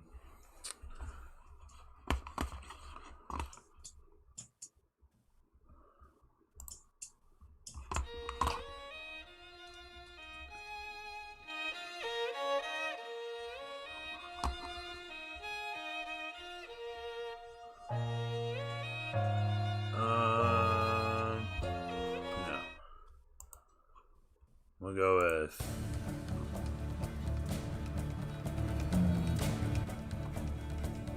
camera picking up high and overhead as it comes to rest down where we can see both Ali in the little square space and his opponents just on the other side of the low walls. As you watch your lizardly companion, whom you just met, suddenly collapse under the force of several arcanic strikes, the acolyte glances over towards you with murder in his eyes. What do you do? It's not looking good.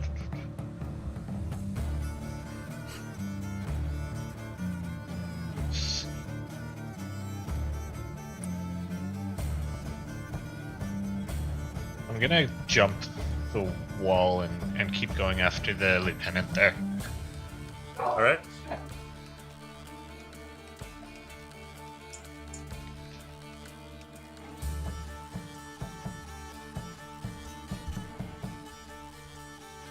You're going after the lieutenant and you're gonna roll a what? Athletics and then an attack? Yep. Jesus, 9 on the athletics. Oh no.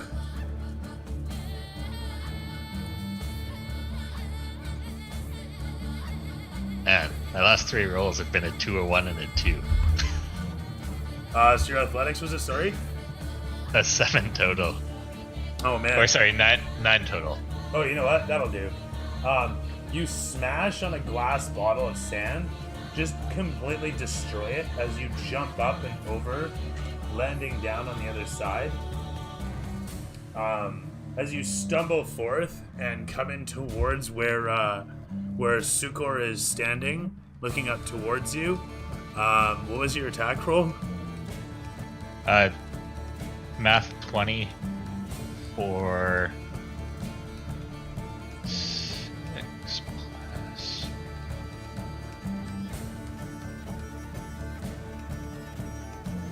for 15 damage.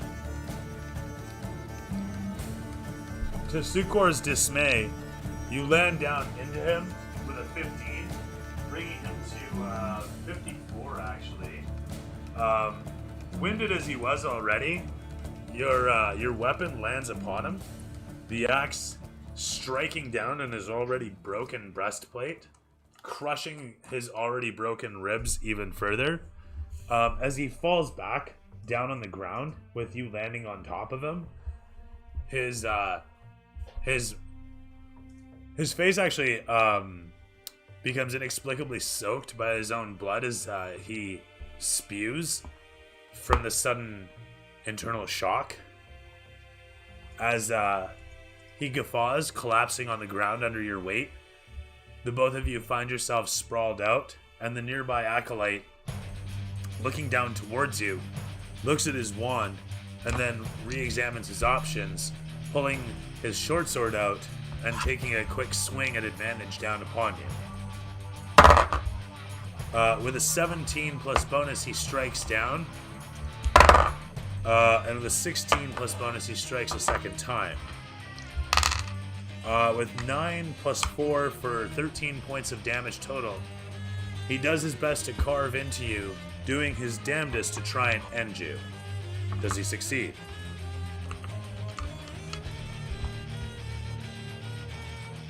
Sorry, one more time. I said 13 points of damage. Does he succeed? At killing me? No. Sorry, I'll be right back.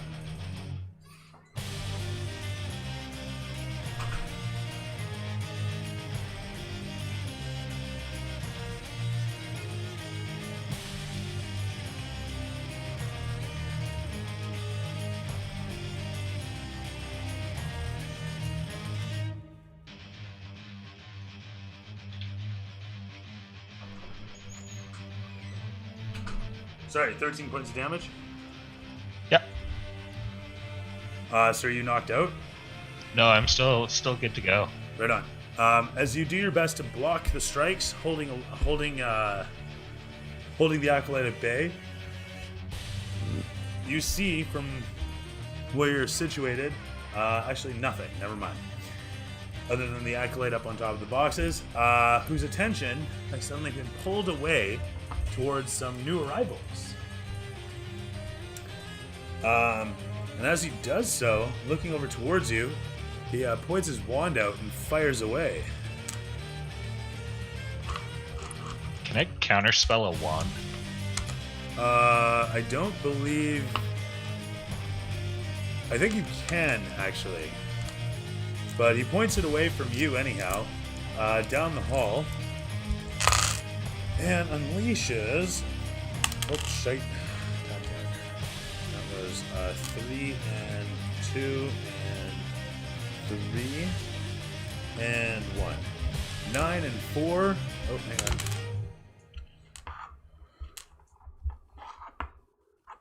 Ten and 5.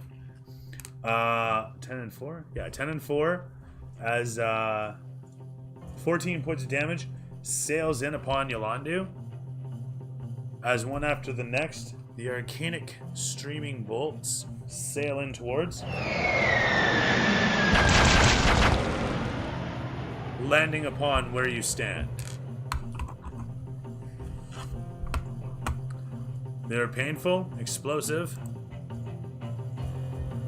but I'm assuming you're still alive. How much damage? 14. I instantly die. I'm just kidding. Just explode. Yeah, like I survive.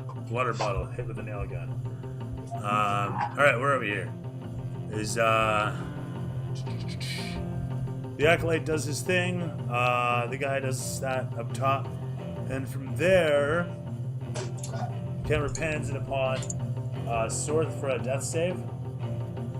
As we open up to Sorth running in after where Kurgan is suddenly being dragged away by strange lizardly things that are growing out of him and pulling him into the horizon. And as you're looking upon him and doing your best to fight hands that are grabbing at you from all around you, the whole of all nature turning to jelly as it turns to a miasma fluid all around, causing you to feel as if you're drowning? No. You can still breathe, but you definitely feel like you're covered in mud or molasses, hard to move as you chase after and try to tear yourself away from, and hear the screams of, and hear the threats of, and the hisses all around you. What was your death save say? It was a fail. As the hands increase in number and the strength gets harder to resist as they pull you towards the nothing all around you, and you watch yourself slowly getting sucked into the scenery as you watch ahead of you, Kurgat no longer anywhere around you, the whole of all the scenery slowly melting away, some of it flaking, turning to ash, cracking as it solidifies into nothingness with dried mud. As you feel yourself turning to dried mud, and it cuts to show Yolandu and Bjorn. Yolandu, what do you do? Hello. So, being held in the open where people can shoot at me is surprisingly not good. I want to say you can bite as a bonus action. We'll base that on Sorth's ability. So that said, you can bonus action bite. I think it's a D6 plus strength damage. Yeah, that's it.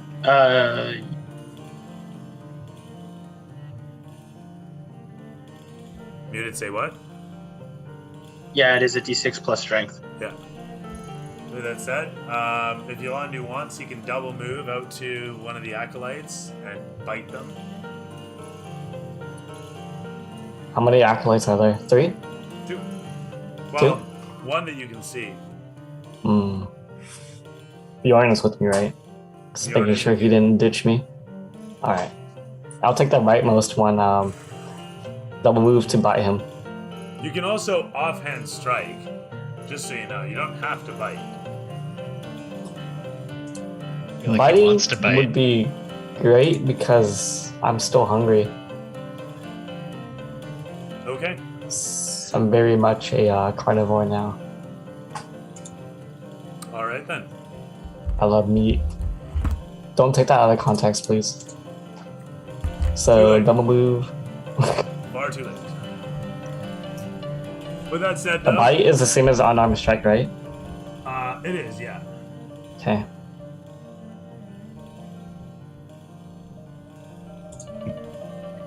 Oh wait, I double move so I can't attack. Again, it's a bonus action, so you're double moving and then using a bonus action. Oh. I bite them, and then, What was your roll to hit? 20. Okay. Math, you said? Yeah, math. Oh, you know what? I picked up 2 daggers. Oh, why did I use that? The daggers are I'm a kind of a D6 apiece dumbass. anyway, so, I mean... My unarmed strike is 1 damage. Again, this is a bite, so it's 1d6 plus strength. So the damage is 1d6 plus strength that we want you to roll. Okay, I got 2 damage then. That's 1 more than I would have got.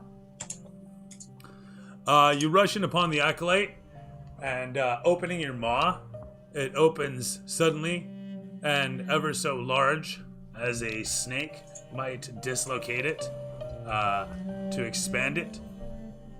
The fellow screams as he jumps back from you.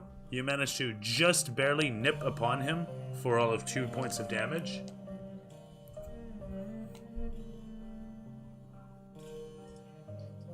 I laughed maniacally.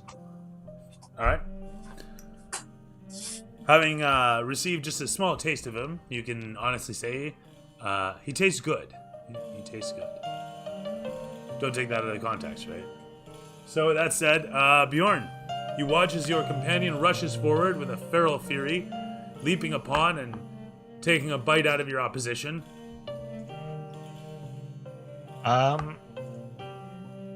For my action, I'm gonna cast, or for my bonus action, I'm gonna cast Shield of Faith on myself. All right. And then I'm gonna use Sacred Flame on the acolyte he just jumped on. So that's a dex save of 14. I'm gonna critically fail it. All right. He will take 10 radiant damage. Fabulous. Radiant damage from a werewolf. As it explodes against his body, he shouts out in pain and agony. As this occurs, Yolanda, I need you to make the same or actually, never mind. You're good. It's not an area of effect, is it? Nope. No, it's target. Very target. Okay.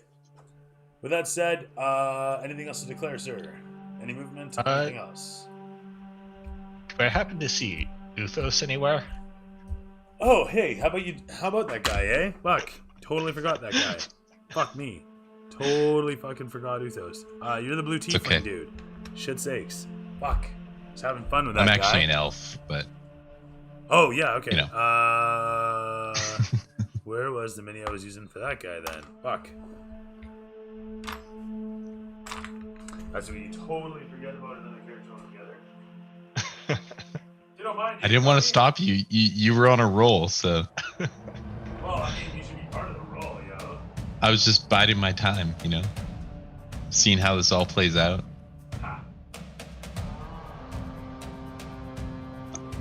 I'm honestly just more intrigued to see if Laz can, you know, make the great last stand. The Laz stand. So Ulthos We're making it through, buddy. I want to say that Ulthos has actually missed a turn here. Okay.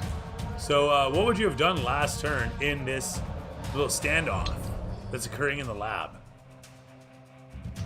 Well, could you point me out again, just so I can see? So you're standing nearby where Sorth just got blown away by all the magic missile strikes. Okay. And there's the alkaloids are engaged with Yolanda and Bjorn, correct? Yes. Okay. And have I noticed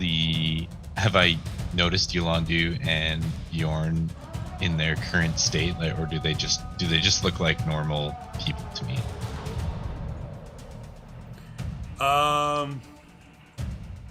Like, could I tell that they're there's something off about them, or? Well, Yolanda, you can definitely tell there's something off about him when he rushes in and voraciously attempts to bite one of the dudes.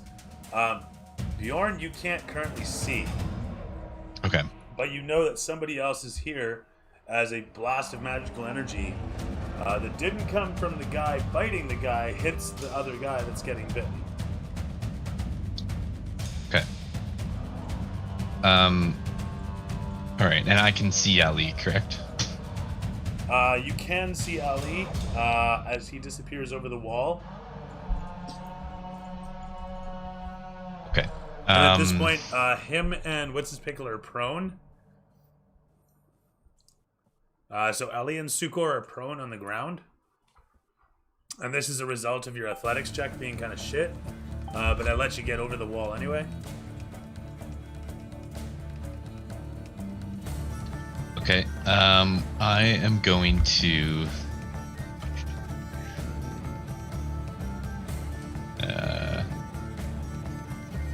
is it possible to stand on top of the wall where I saw Ali jump over? Yeah, they're somewhat thick. Okay. Made of wood.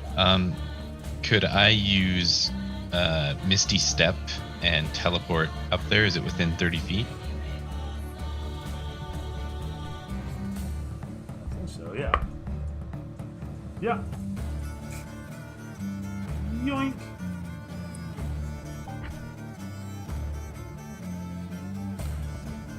Leaping up into position, you can easily see the few unfriendlies. Okay. So now looking down Can I pretty much see everybody? Yeah, 100%. Okay. I'll look down towards Bjorn and Yolanda. All right, I can see Bjorn now, correct? Yeah. Okay. And I'll kind of shout down from the top of the wall. And who may you be? Your aura smells of something. Something. This is you? That's Bjorn. He's like, who are you? Your aura! Okay, he's way over there. Who's that right? Sorry. Who's that right in front of me then? So this here is Ali down on the ground. Oh, okay. And he's sprawled out while this guy's stabbing into him. So as you teleport up onto the wall, you can see that guy like hacking down on Ali. And Ali's like blocking him best he can and getting hit in the face by his own weapon as he's trying to block away. Right. Okay. Kicking back at the guy. I should probably help him then. I mean, I have no connection to him, but he seems like a decent person. He seems like he's fighting the people who own this place, so he doesn't have any stake in preventing you from doing anything here. Maybe. Right. For what it's worth, though, I did take form of dread, so I would look a little monstrous. I'd have some zombie-like disfigurements going on. Okay.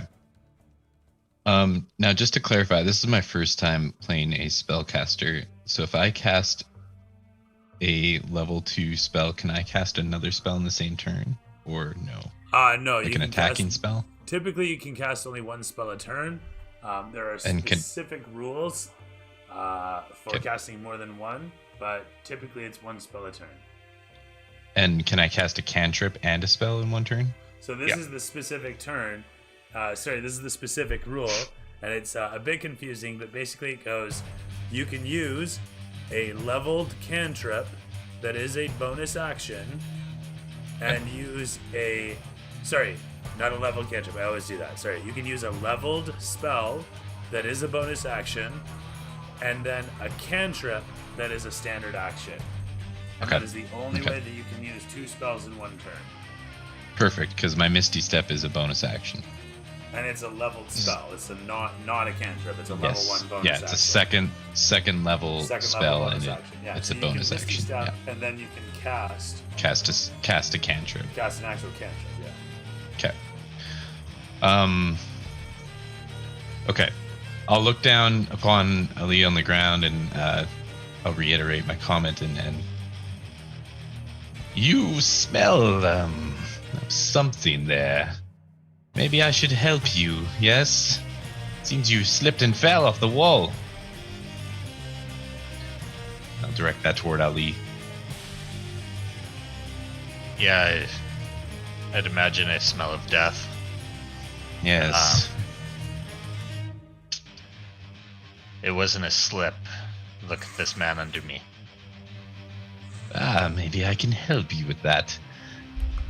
And with that, I'll take aim with the Eldritch Blast. Alright.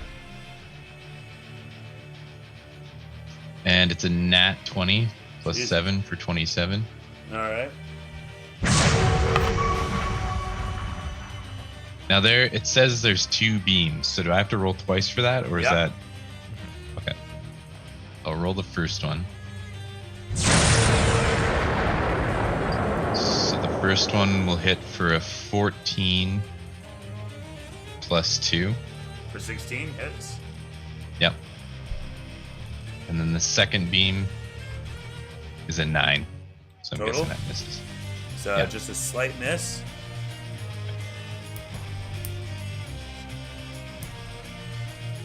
And that will be it.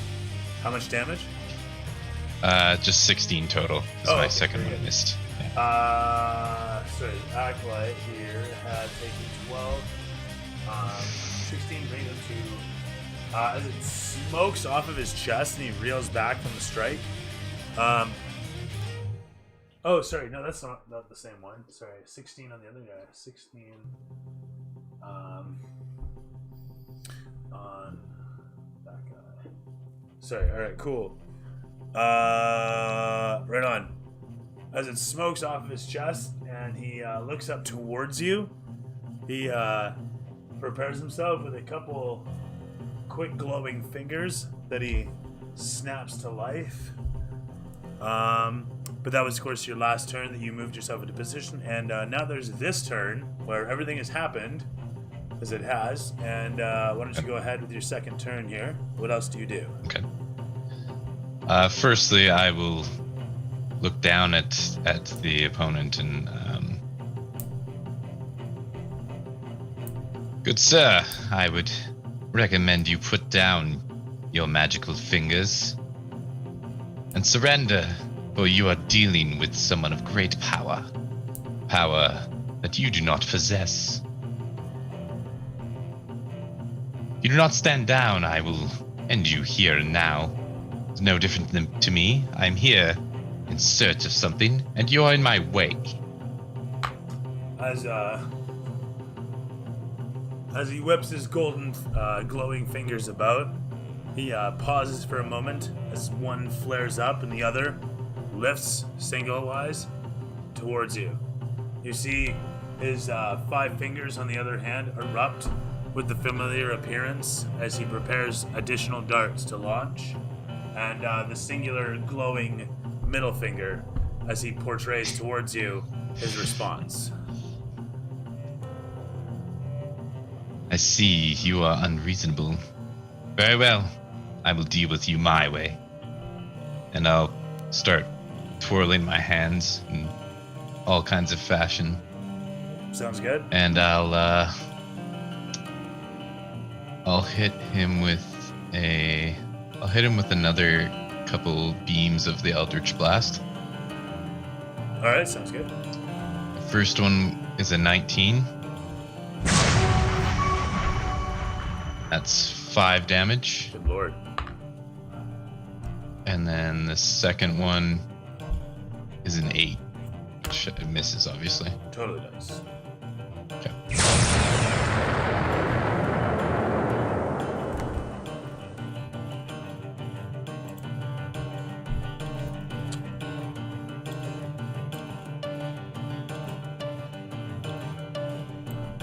As the explosions of energy sear off of him, bringing him up to 21 points of damage, and then explode against the pipes in the background. They smoke slightly, but the energy arcs off it, deflected by the metal, reflective rusted steel. From there, the camera's going to pan to Bjorn, everyone done there. My guys actually did their thing already, I'm pretty sure. Yes, they did. You leaped over onto Sukor. Sukor has actually not done his thing. Sukor is gonna get to his feet, disengage, and run in behind the tanks here. As he does so, actually, you know what? Fuck that. He's gonna run for the door. So he gets 30 feet away, running for the door.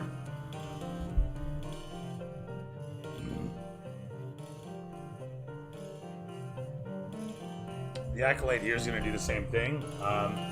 You get an attack of opportunity at disadvantage from the ground there, Ali. I will definitely take it. 24 to hit. Hits. And 16 damage. Jesus.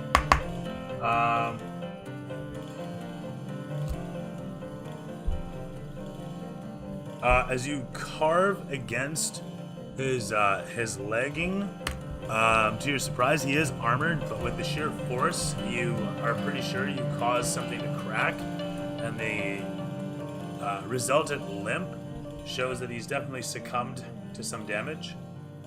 As he rushes away to aside his companion, the camera pans to show the whole of the scene, and then finally nestles on a familiar staircase once again.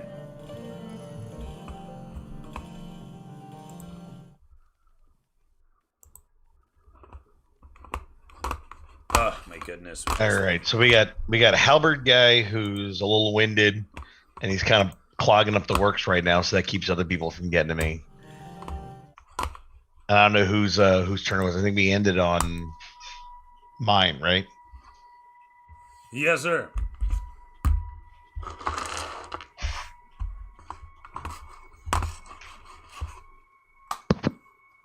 I am gonna fucking drop kick this thing into a fucking... Oh my god. You're gonna draw a dick?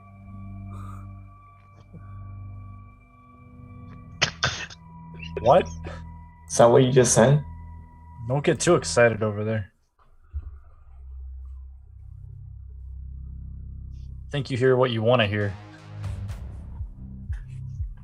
So Mr. what? Tunikigo, if you could regale me.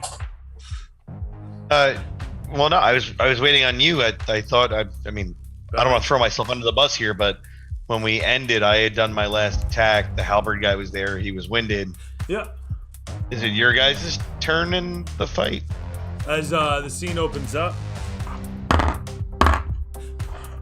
the first thing that happens is the girl in the background throws one of her daggers at you. It actually clatters off of the fellow's helmet in front of you and deflects harmlessly against the wall nearby as the second one finds its way past with a 13 plus bonus and an 18 to boot. It sails just narrowly past your face and clatters against the stairs behind you.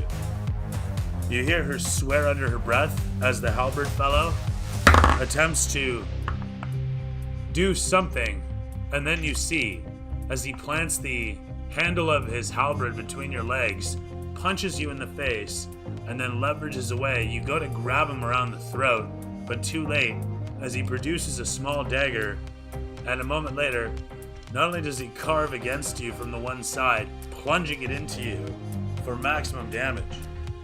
Sorry, hang on a sec. For maximum effect, but not maximum damage. 3 plus bonus for 5. Sorry, it's finesse, so 6, but divided in half for 3. As he steps around, and we'll take that second strike with an 8 plus bonus. He doesn't quite manage to, but he does step away. As he gets to step away again, even though I was on top of him. Oh, were you on top? Like, were you trying to? Yeah, I ran in to hit him with the axe, so I ran in on him. That's why he got that swing in. So he gets to back out again without. Well, he's trying to. I was about to say, so you get an AO. Oh. I was like, "Fuck, this halberd is pissing me off." AO is 21 to hit. Hits. As he pulls his blade out and steps backwards, adrenaline pumps through you as you take a wild swing towards him. I got a 1 plus 3 plus 2. I get 6. Having missed with the blade of the axe, you carry through and manage to plant the handle into his chin. His helmet, to your chagrin, takes most of the strike, but still he stumbles back. Now it's 18 points of damage. As he steps backwards, making space for his associate with the sword, steps in and around him, taking 2 quick slashes from position. As you plant your axe in front of you, like a massive flag or shield, you deflect both strikes easily. As the swordsman, to his own surprise, manages to land nothing upon you.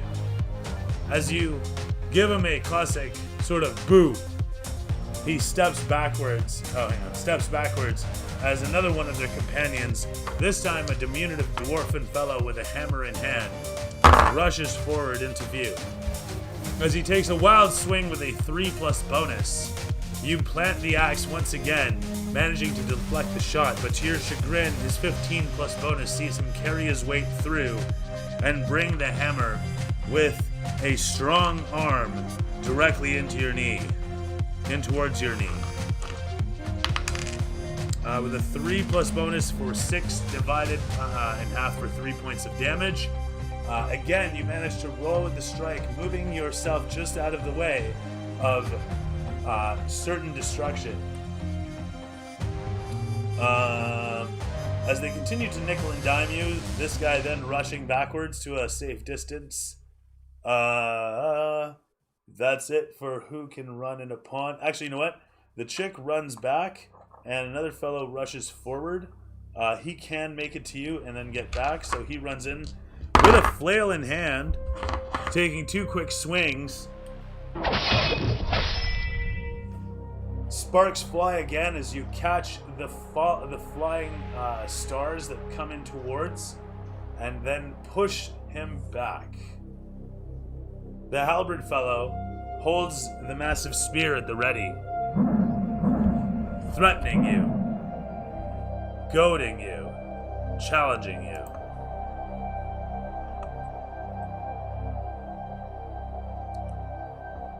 With that said, what do you do? Yeah, we're gonna go after him again. Fuck.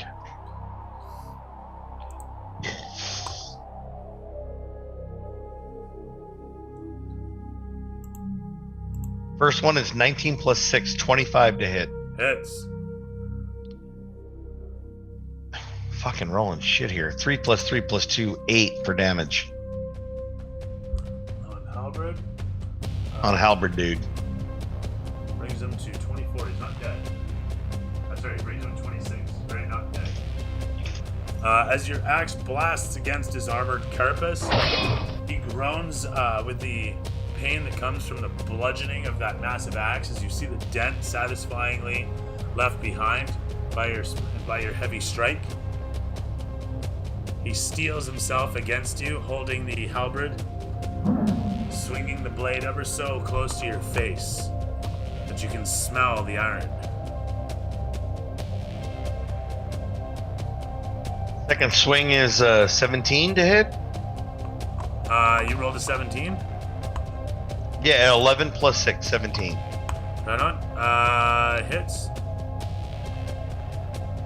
Ah, that's the damage I needed. 12 plus 3 plus 5, 17. Oh my god. Much better. Let's go.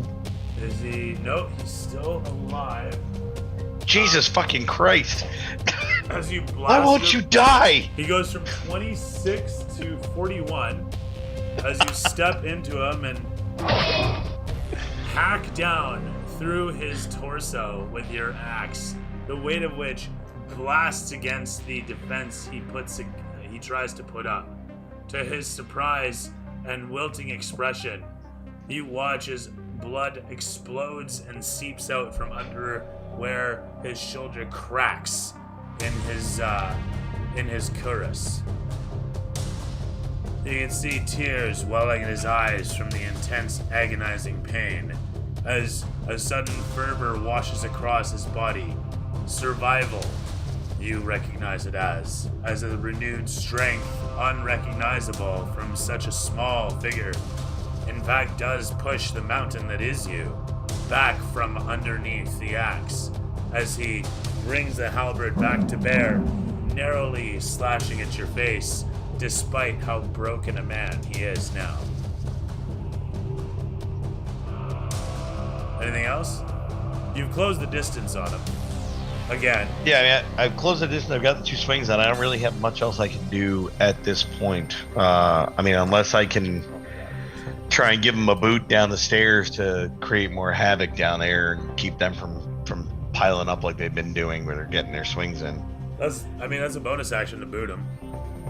Yeah, let's give him a swift kick in the chest. Yeah, try and kick him down the stairs. Go for some Sparta. And what do I roll for Sparta? It's an unarmed strike. It's just strength attack. Plus proficiency. All right. Jesus fucking Christ. It's 2 plus 6 and 8. As you go to try and boot towards him, you don't lose your balance altogether, but nearly. As you think twice about the swing, you re-up your stance so that you don't fall backwards or forwards instead. That's you. Right on? Yeah. Fuck. Very nice. Hell of a scene. One way or the other, it's going out, but we're going to get this shit done. As the camera pans against the rabble collecting in the crook of the stairs, it then cuts to Barryum's fevering face inside the bus as it rattles along in the sandy dunes, as sand explodes against it As it races. Just drive up the bottom set of stairs. Fucking park it right at the bottom set. Take out the last two guys. Just ramp it up. As well, it's a limited space. Oh no! What's the scene from the movie with the Corys with the vampires? Remember at the end scene, and they come driving in, and you hear the horn. Oh yeah. That was from Dusk Till Dawn. No, not Dusk Till Dawn. Wasn't it? Okay, never mind. Ah, oh, fuck! It's gonna drive me crazy. I'll find it. Go ahead. Was it Vampires? John Carpenter's Vampires? No. No, I can't remember myself anymore. Sorry, where was I? So.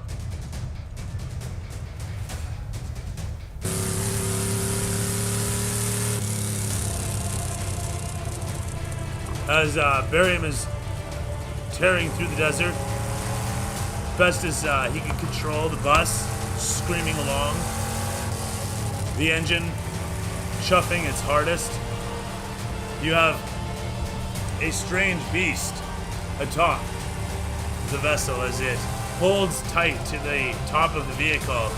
You can hear it scraping and clawing, biting at the plating of the machine, doing what it can to try and penetrate inside. What do you do, Barryum? You steer into one of them low-hanging areas? Yes, sir.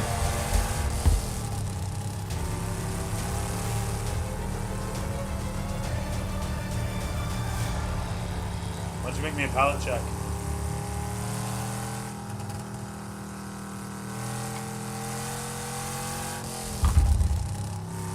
Uh, 23.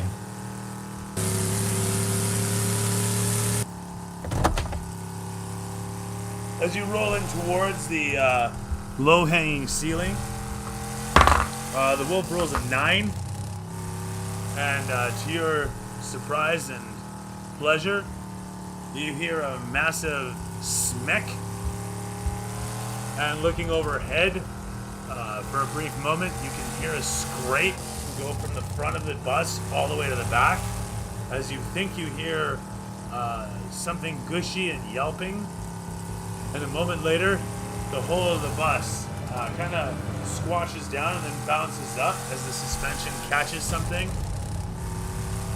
I need a pilot check to recover, and I'll be right back. Lost Boys. That was the movie. The final scene in Lost Boys, where the grandfather drives to the side of the building with his truck and fucking laces up Kiefer Sutherland. That's it. Font of useless knowledge. You've never seen Lost Boys? Nope. Yeah. Oh my god. Barely remember that movie though. It is a classic. It is a classic. It's a good movie. Sorry, what was your next pilot check there, Barryum? 13. Terrific. You don't pitch off into death. Nice. As the wolf is exploded off the roof of the bus, you hear an expulsion of flame from the engine behind you. Looking behind, you see it stabilizing itself with a spheroid of flame around the mechani chrome to bubble.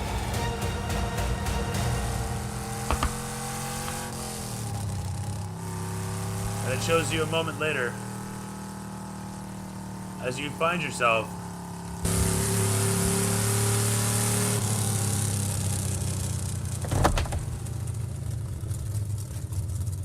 coming in towards your air quotes destination. You can see far down below the manor stretching away. The machine idles somewhat before chuffing out altogether. A little bit of steam escaping from the unit as it allows itself to de-ess slightly. The anthropomorphic form of the spirit pops out from the mechani engine, and it assumes a standing position, leaning against the wall of the interior of the bus as it looks upon you. It looks like basically the Human Torch standing there looking at you It is comprised of a blue and orange fiery form. It is cold if you come near it. You're currently at a standstill, situated overlooking the manor. You can see workshops, old and derelict, and the manor itself built into the cliff. You can see bodies everywhere, and strange things, dead and spread about.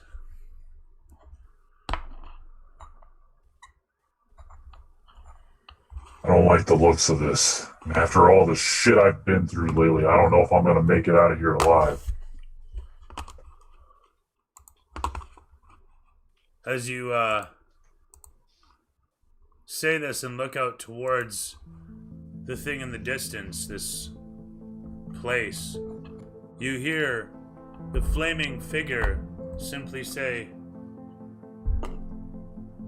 as the voice crackles out from the flaming gullet, it begins as the sound of a campfire, if one could describe it as such, smoothing out into a voice. As it does so, you hear it crackling. This place is my home and legacy, so long ago that I was able to enjoy it. And as the form figure steps off the wall and comes walking towards, looking out the window beside you, you almost recognize the face on the figure, although it doesn't look entirely as you'd imagine. As you look upon the strange face, finely featured despite it being made of frothing fire, you recognize the features of one of the De La Vega males. And as the figure looks upon you, looking into your eyes as you look into its, it looks out towards the window and says, "Had I known it would consume my family as such, perhaps I would have left this foolishness behind. But look before music's drowning you out a bit. Oh yeah. Look before you and see. This is my legacy. And you, as the fiery figure leans in towards, you have brought me here, that I may be again." And it looks out towards the window again and then looks back at you and says, "I sense much troubles. My family is long gone save for one, it seems, and she is in duress here. She is trapped." Is it another mechani? No. There is no mechani more than I. But there is still my Tornado deep within there. And the figure points out towards the manor, off to the one side, where you can see that there's an opening in the cliff that looks like a bit of a roadway leading into the rock formation. And it says, "There was my workshop so long ago, where my vehicle lived, where I built her, improved her, repaired her. My Tornado resides in there, broken and forgotten, but still awaiting my return."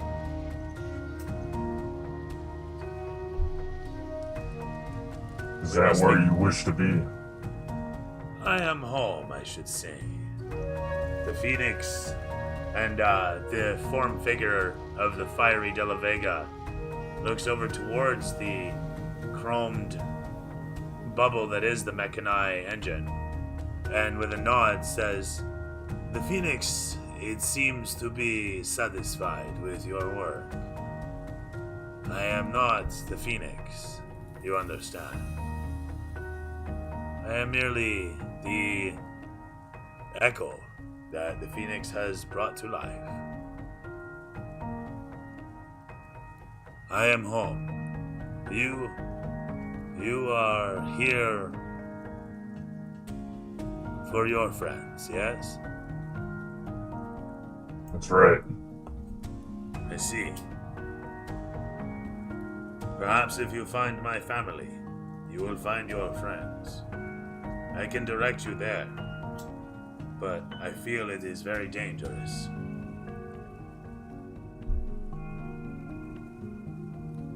You will need protection. I'm definitely a little banged up still. I can direct you to a small safe space. If you are open to it, I will take you within the manor grounds. There you can see yourself mended, armed, and perhaps you can find my family and your friends. In my current state, I don't think I'd be worth too much, judging from this field of death. I agree. This is why I believe that to mend you first would be our priority. Lead the way. He glances over towards the cockpit and, to your surprise, walks in and sits down upon the seat, grabbing hold of the levers. At which point, the engine chuffs to life. As the bus starts to move along. Hey, right on. Hosting me there. I've seen it all. I have now seen it all. As the bus rolls itself along towards its destination, taking you down into the depths of the ruined manor. The sun slowly setting away on the horizon, pitching the whole of the area into darkness. The flaming spirit causes the surroundings to suddenly illuminate with the flickering light of fires still echoing off of the bus to provide enough light still that you can feel somewhat uncomfortable in this foreboding environment. As you come in upon the grounds, the bus rolls in through the open doorway and comes to a standstill nearby a caved-in area. The anthropomorphic form steps out of the seat, looks over towards you, and points out the front windshield that says, "The road that is blocked, huh? We can probably enter through there." And it points over towards a doorway set in the wall.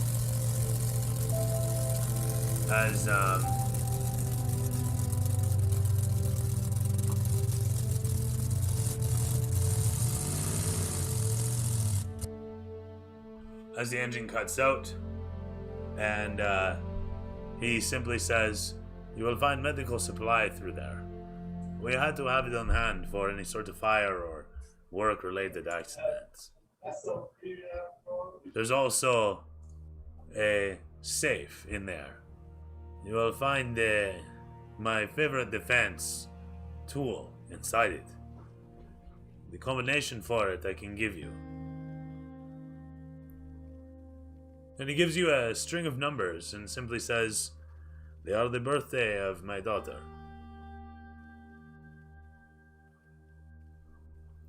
Were you once living, as I?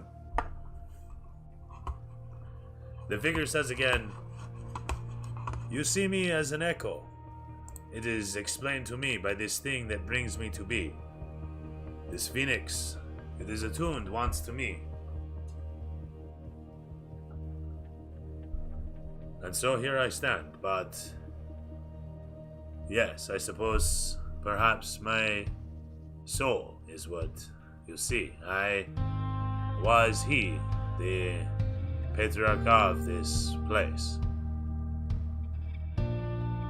It is my obsession that has led to this day."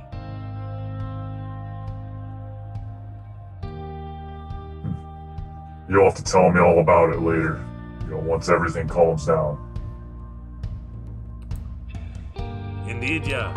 I shall do this for you.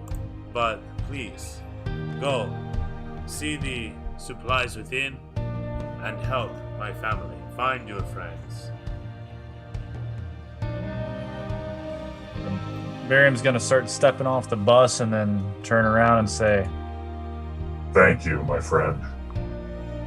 The form figure gets off the bus with you, illuminating the area slight, and as it steps in towards the doorway ahead of you, you see him wave his hand, and a bit of a froth of flame explodes off it, bursting the door open.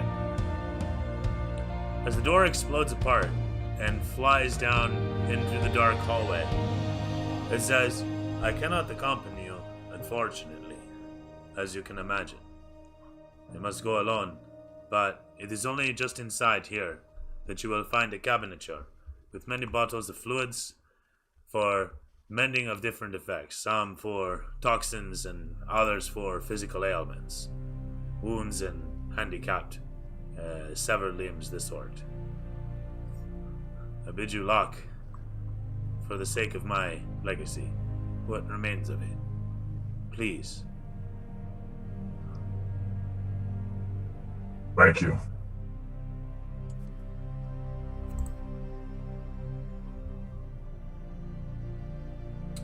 I'm assuming Barryum heads off inside. "Yep."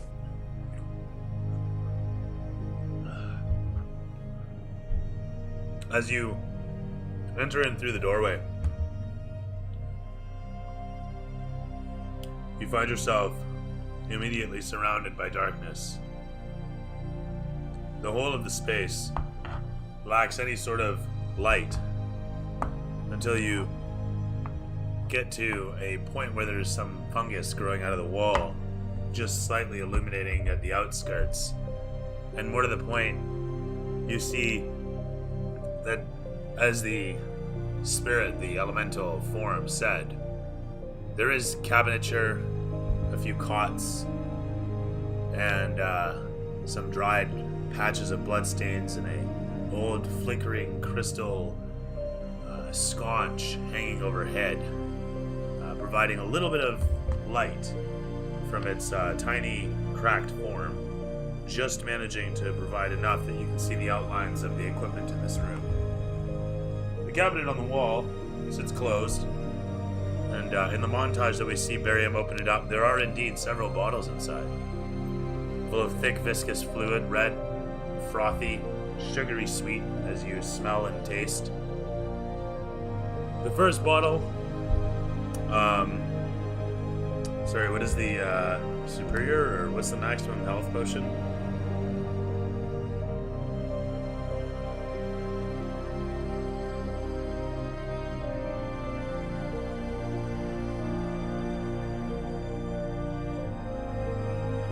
I can't remember what the highest level of health potion is. What's the highest tier of them? Supreme. 10d4 plus 20. Thank you.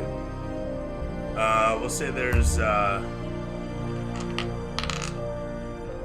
3 of them in there.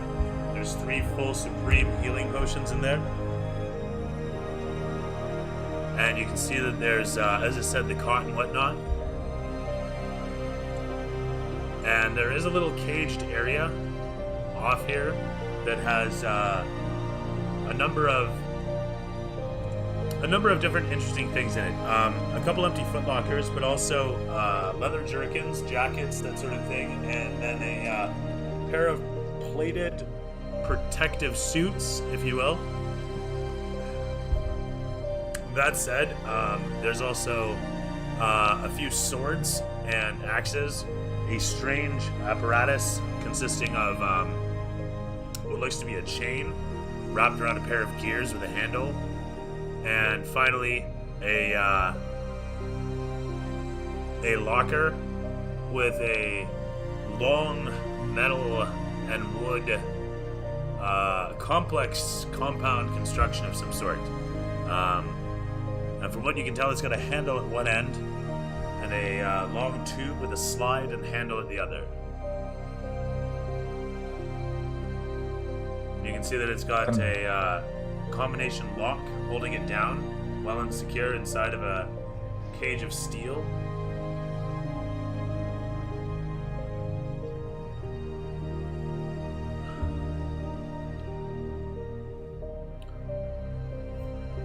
Can I briefly look it over and try and see how it functions? From what you can see, it's got some sort of enacting trigger nearby the handle, and then it's got a slide on the tube at the front, and a spot to load whatever sort of ammunition it takes nearby the handle and trigger as well. Some sort of hand cannon that requires 2 hands.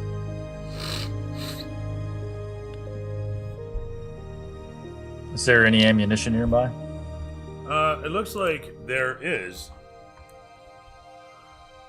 a small metal box of it nestled inside the cage next to the gun.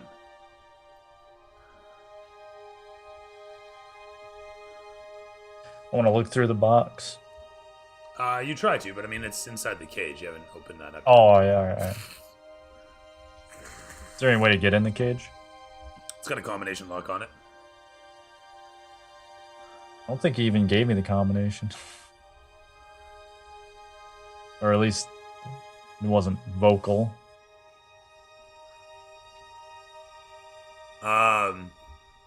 You sure?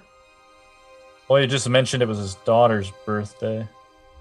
Yeah, that was the point. He gave you the numbers, and he said it was my daughter's birthday. Alright. So he gives you the string of numbers, and he told you it was his daughter's birthday. Alright. I want to open it up. Alright. The cage opens up with a squeak. Sand falling off the back of the lid.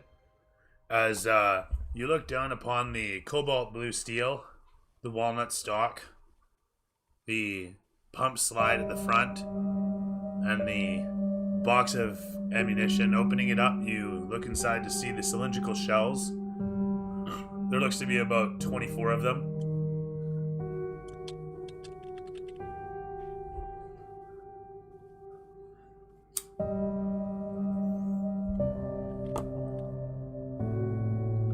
You can see inscribed on the barrel the word Sophie.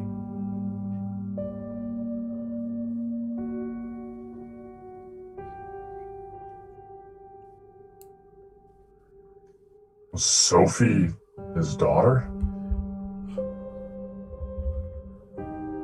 As you look at your reflection in the barrel of the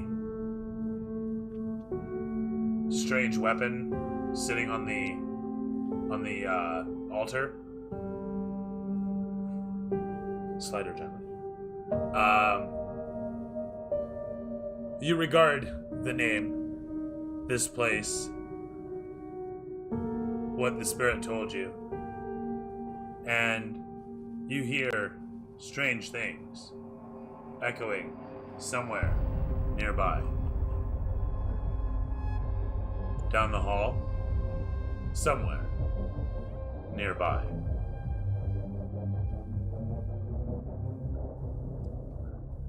The camera pans against Barryum for a moment, showing the whole of this small space. The open cabinet, the swords hanging on the wall, and Sophie, situated on the altar, the cage open, the ammunition glistening in the pale, flickering light of the broken crystal light bulb overhead.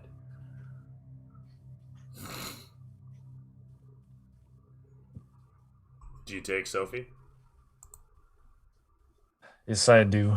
But before I do that, can I drink one of those health potions? Oh, I assumed you already did, yeah. Alright.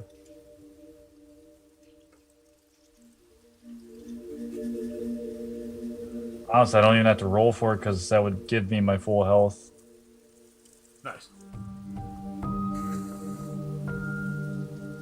As the camera pans against Sophie, the smooth barrel, showing your clawed hand grasping it and lifting it up, the cold form of it in your hands as you cock it open, slide one of the shells in, and cock it closed. I have no idea the terminology. Okay. It's a single load? It's a single barrel, magazine fed shotgun, yes. Alright. It holds 5 rounds. 5 plus the barrel? 5 including. Alright. If I'm not mistaken, that's classic shotgun, yeah? Feel free to correct me in the comments. With that said, as it shows I think it's 5 plus 1 in the chamber then. Oh, okay. Fair there.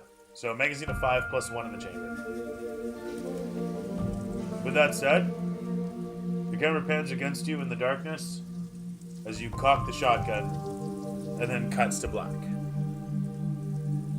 The credits begin to roll a moment later.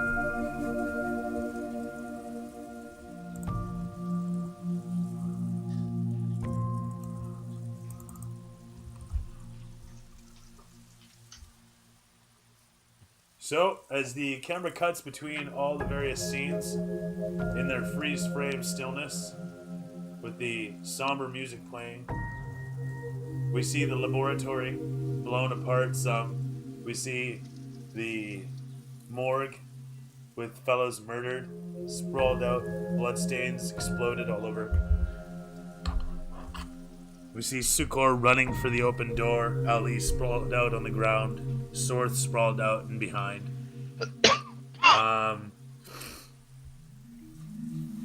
You've still got 2 death saves to go, eh? Yeah.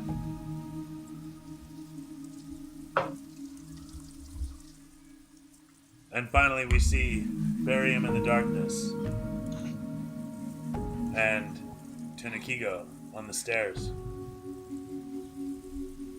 And from there, Sean, would you like, would you hate, was your part was least? I like still trying to figure out what everybody is. I haven't quite figured out the different pieces of this puzzle, like where Orion is coming back from, what's going on with Sorth, what the hell is Ali, what the hell is Yolandu. So it's fun being on the outside and kind of watching it, and Laz just kind of doing the thing that Laz does of trying to just stay the fuck alive and has no idea where anybody is or anything else that's going on. So if Laz can make it through, I am excited to see what the hell he walks into and just like, what the fuck? Fair that. So I'm excited for him to just be very confused by all the weird shit going on. Fair, all of that.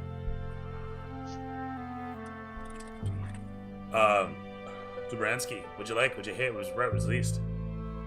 I'm liking that all this widespread chaos that has been happening between each of our stories is finally starting to come together into this one blob. I like that. I like Barryum's little story there with the mechani engine almost having like a past life. That's pretty cool. I'm interested to see what Uthos does. He hasn't been able to do too much yet, so I'm kind of want to see what more he plays into this. I love Laz's last stand, and I'm excited to see what happens next. Right on. Ben, would you like, would you hate, was Burb's least? I liked Rick's story with the mechani engine. I feel like there's a relationship blooming with him and the machine. Maybe or maybe not.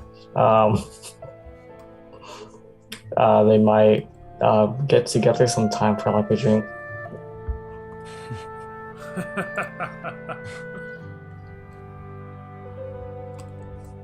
I mean, can fire drink any liquids? I'm not sure the biology of that. I should hope so. But can you drink gasoline? I could drink it, but I don't know what's going to happen after that. But if you really wanted to. Good idea. I'll try that later. Yeah, that's about it. Rick's story was like blowing my mind. I was just like, damn, this car and him,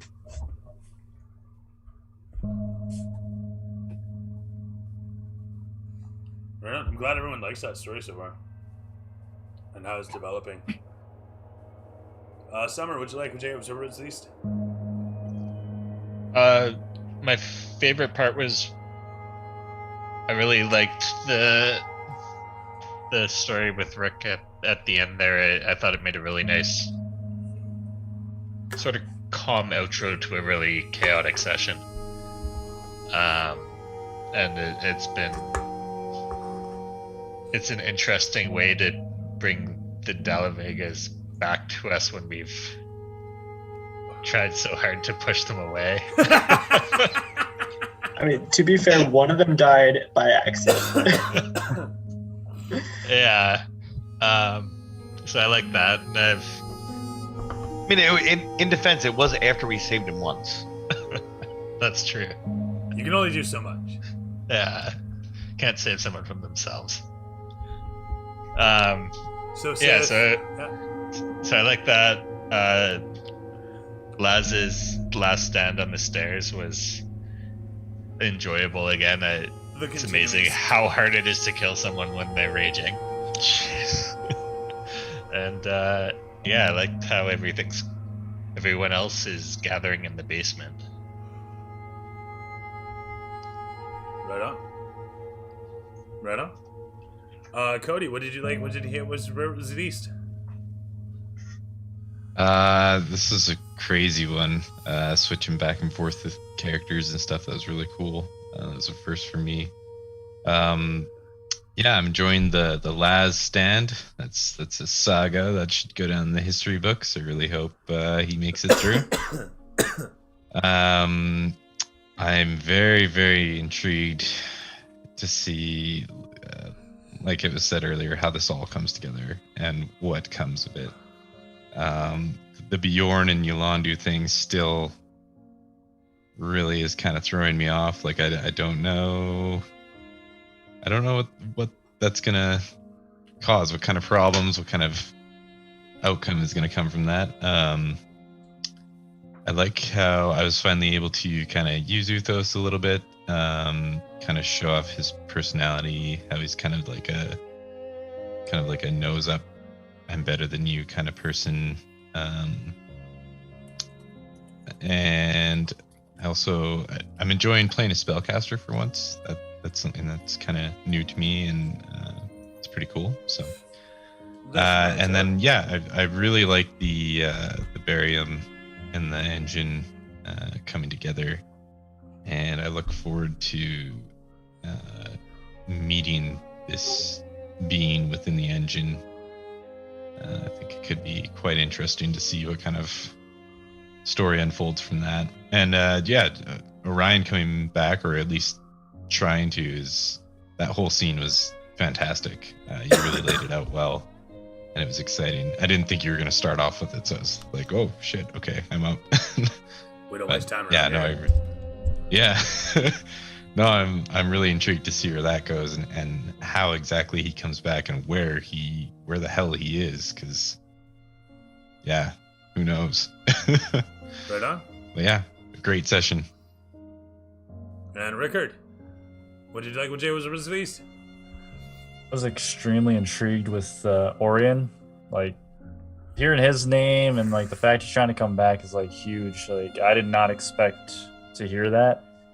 Because the way I was thinking Barryum was going to, go off on a tangent and attempt to find a way somehow to bring him back, out of grief. Hearing Bjorn's name as well, it's another shocker. Yolanda and Ali and Sorth. I'm interested to see where the hell all that's going to go, because it seems so chaotic, and like it's a turn I never expected the story to go.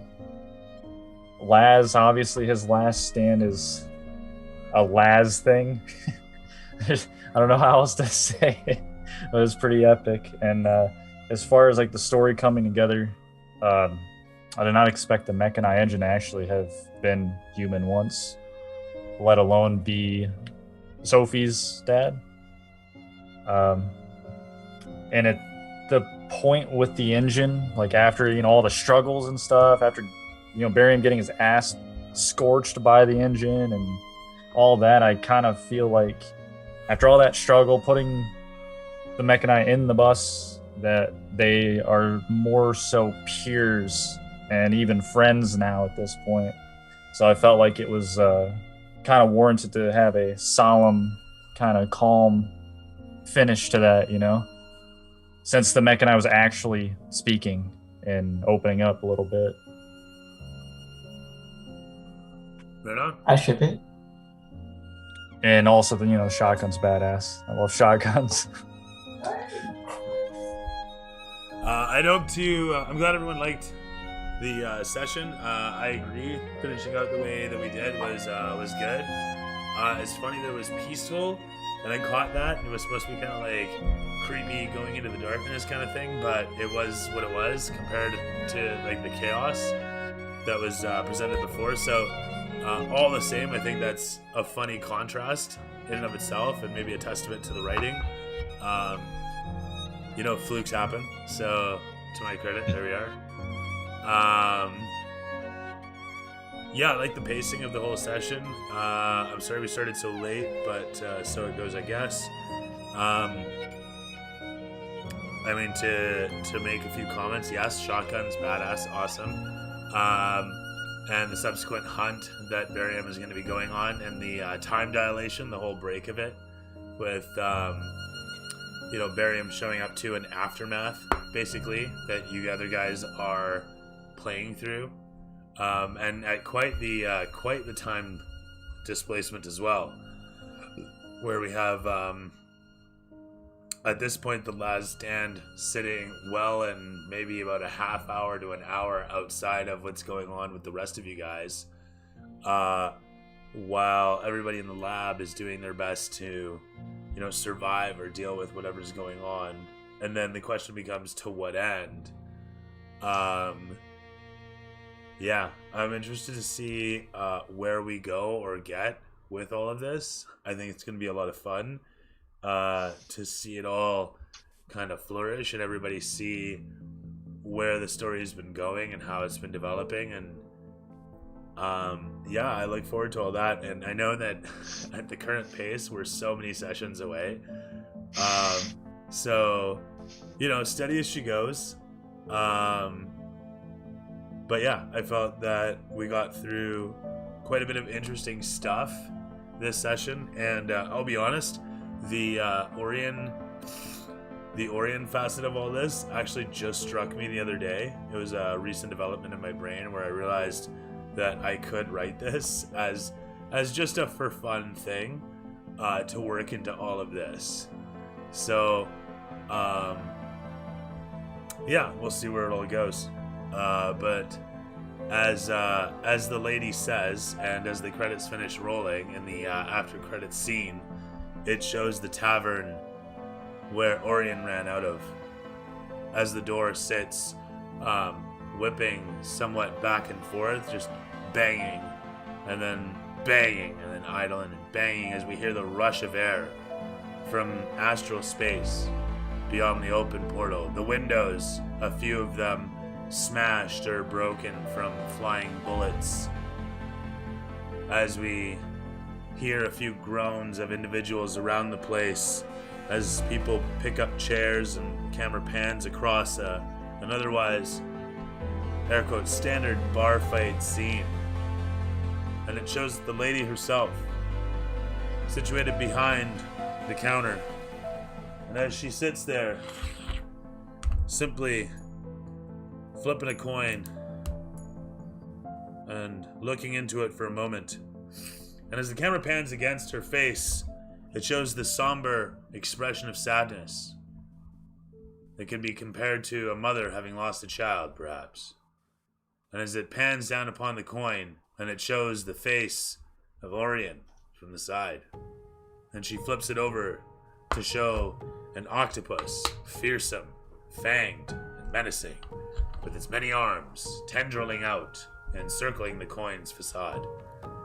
And we hear the mothering voice of the lady simply say, "Oh, my child, what fate you run toward. What fate you choose over. home. And it cuts to black.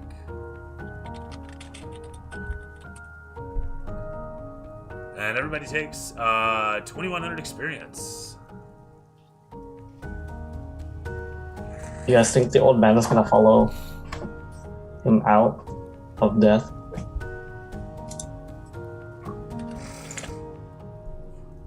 I sure hope not. I just have 2 words. If it goes absolutely wrong for me, Undead Laz is going to be fucking amazing. Oh, God.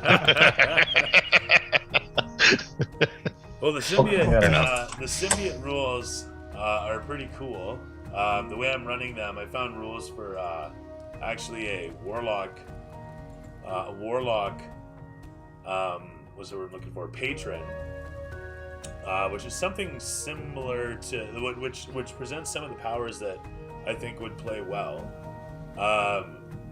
But instead of picking up a patron and having it be a level-based thing, I'm just picking and choosing and assigning powers as they go.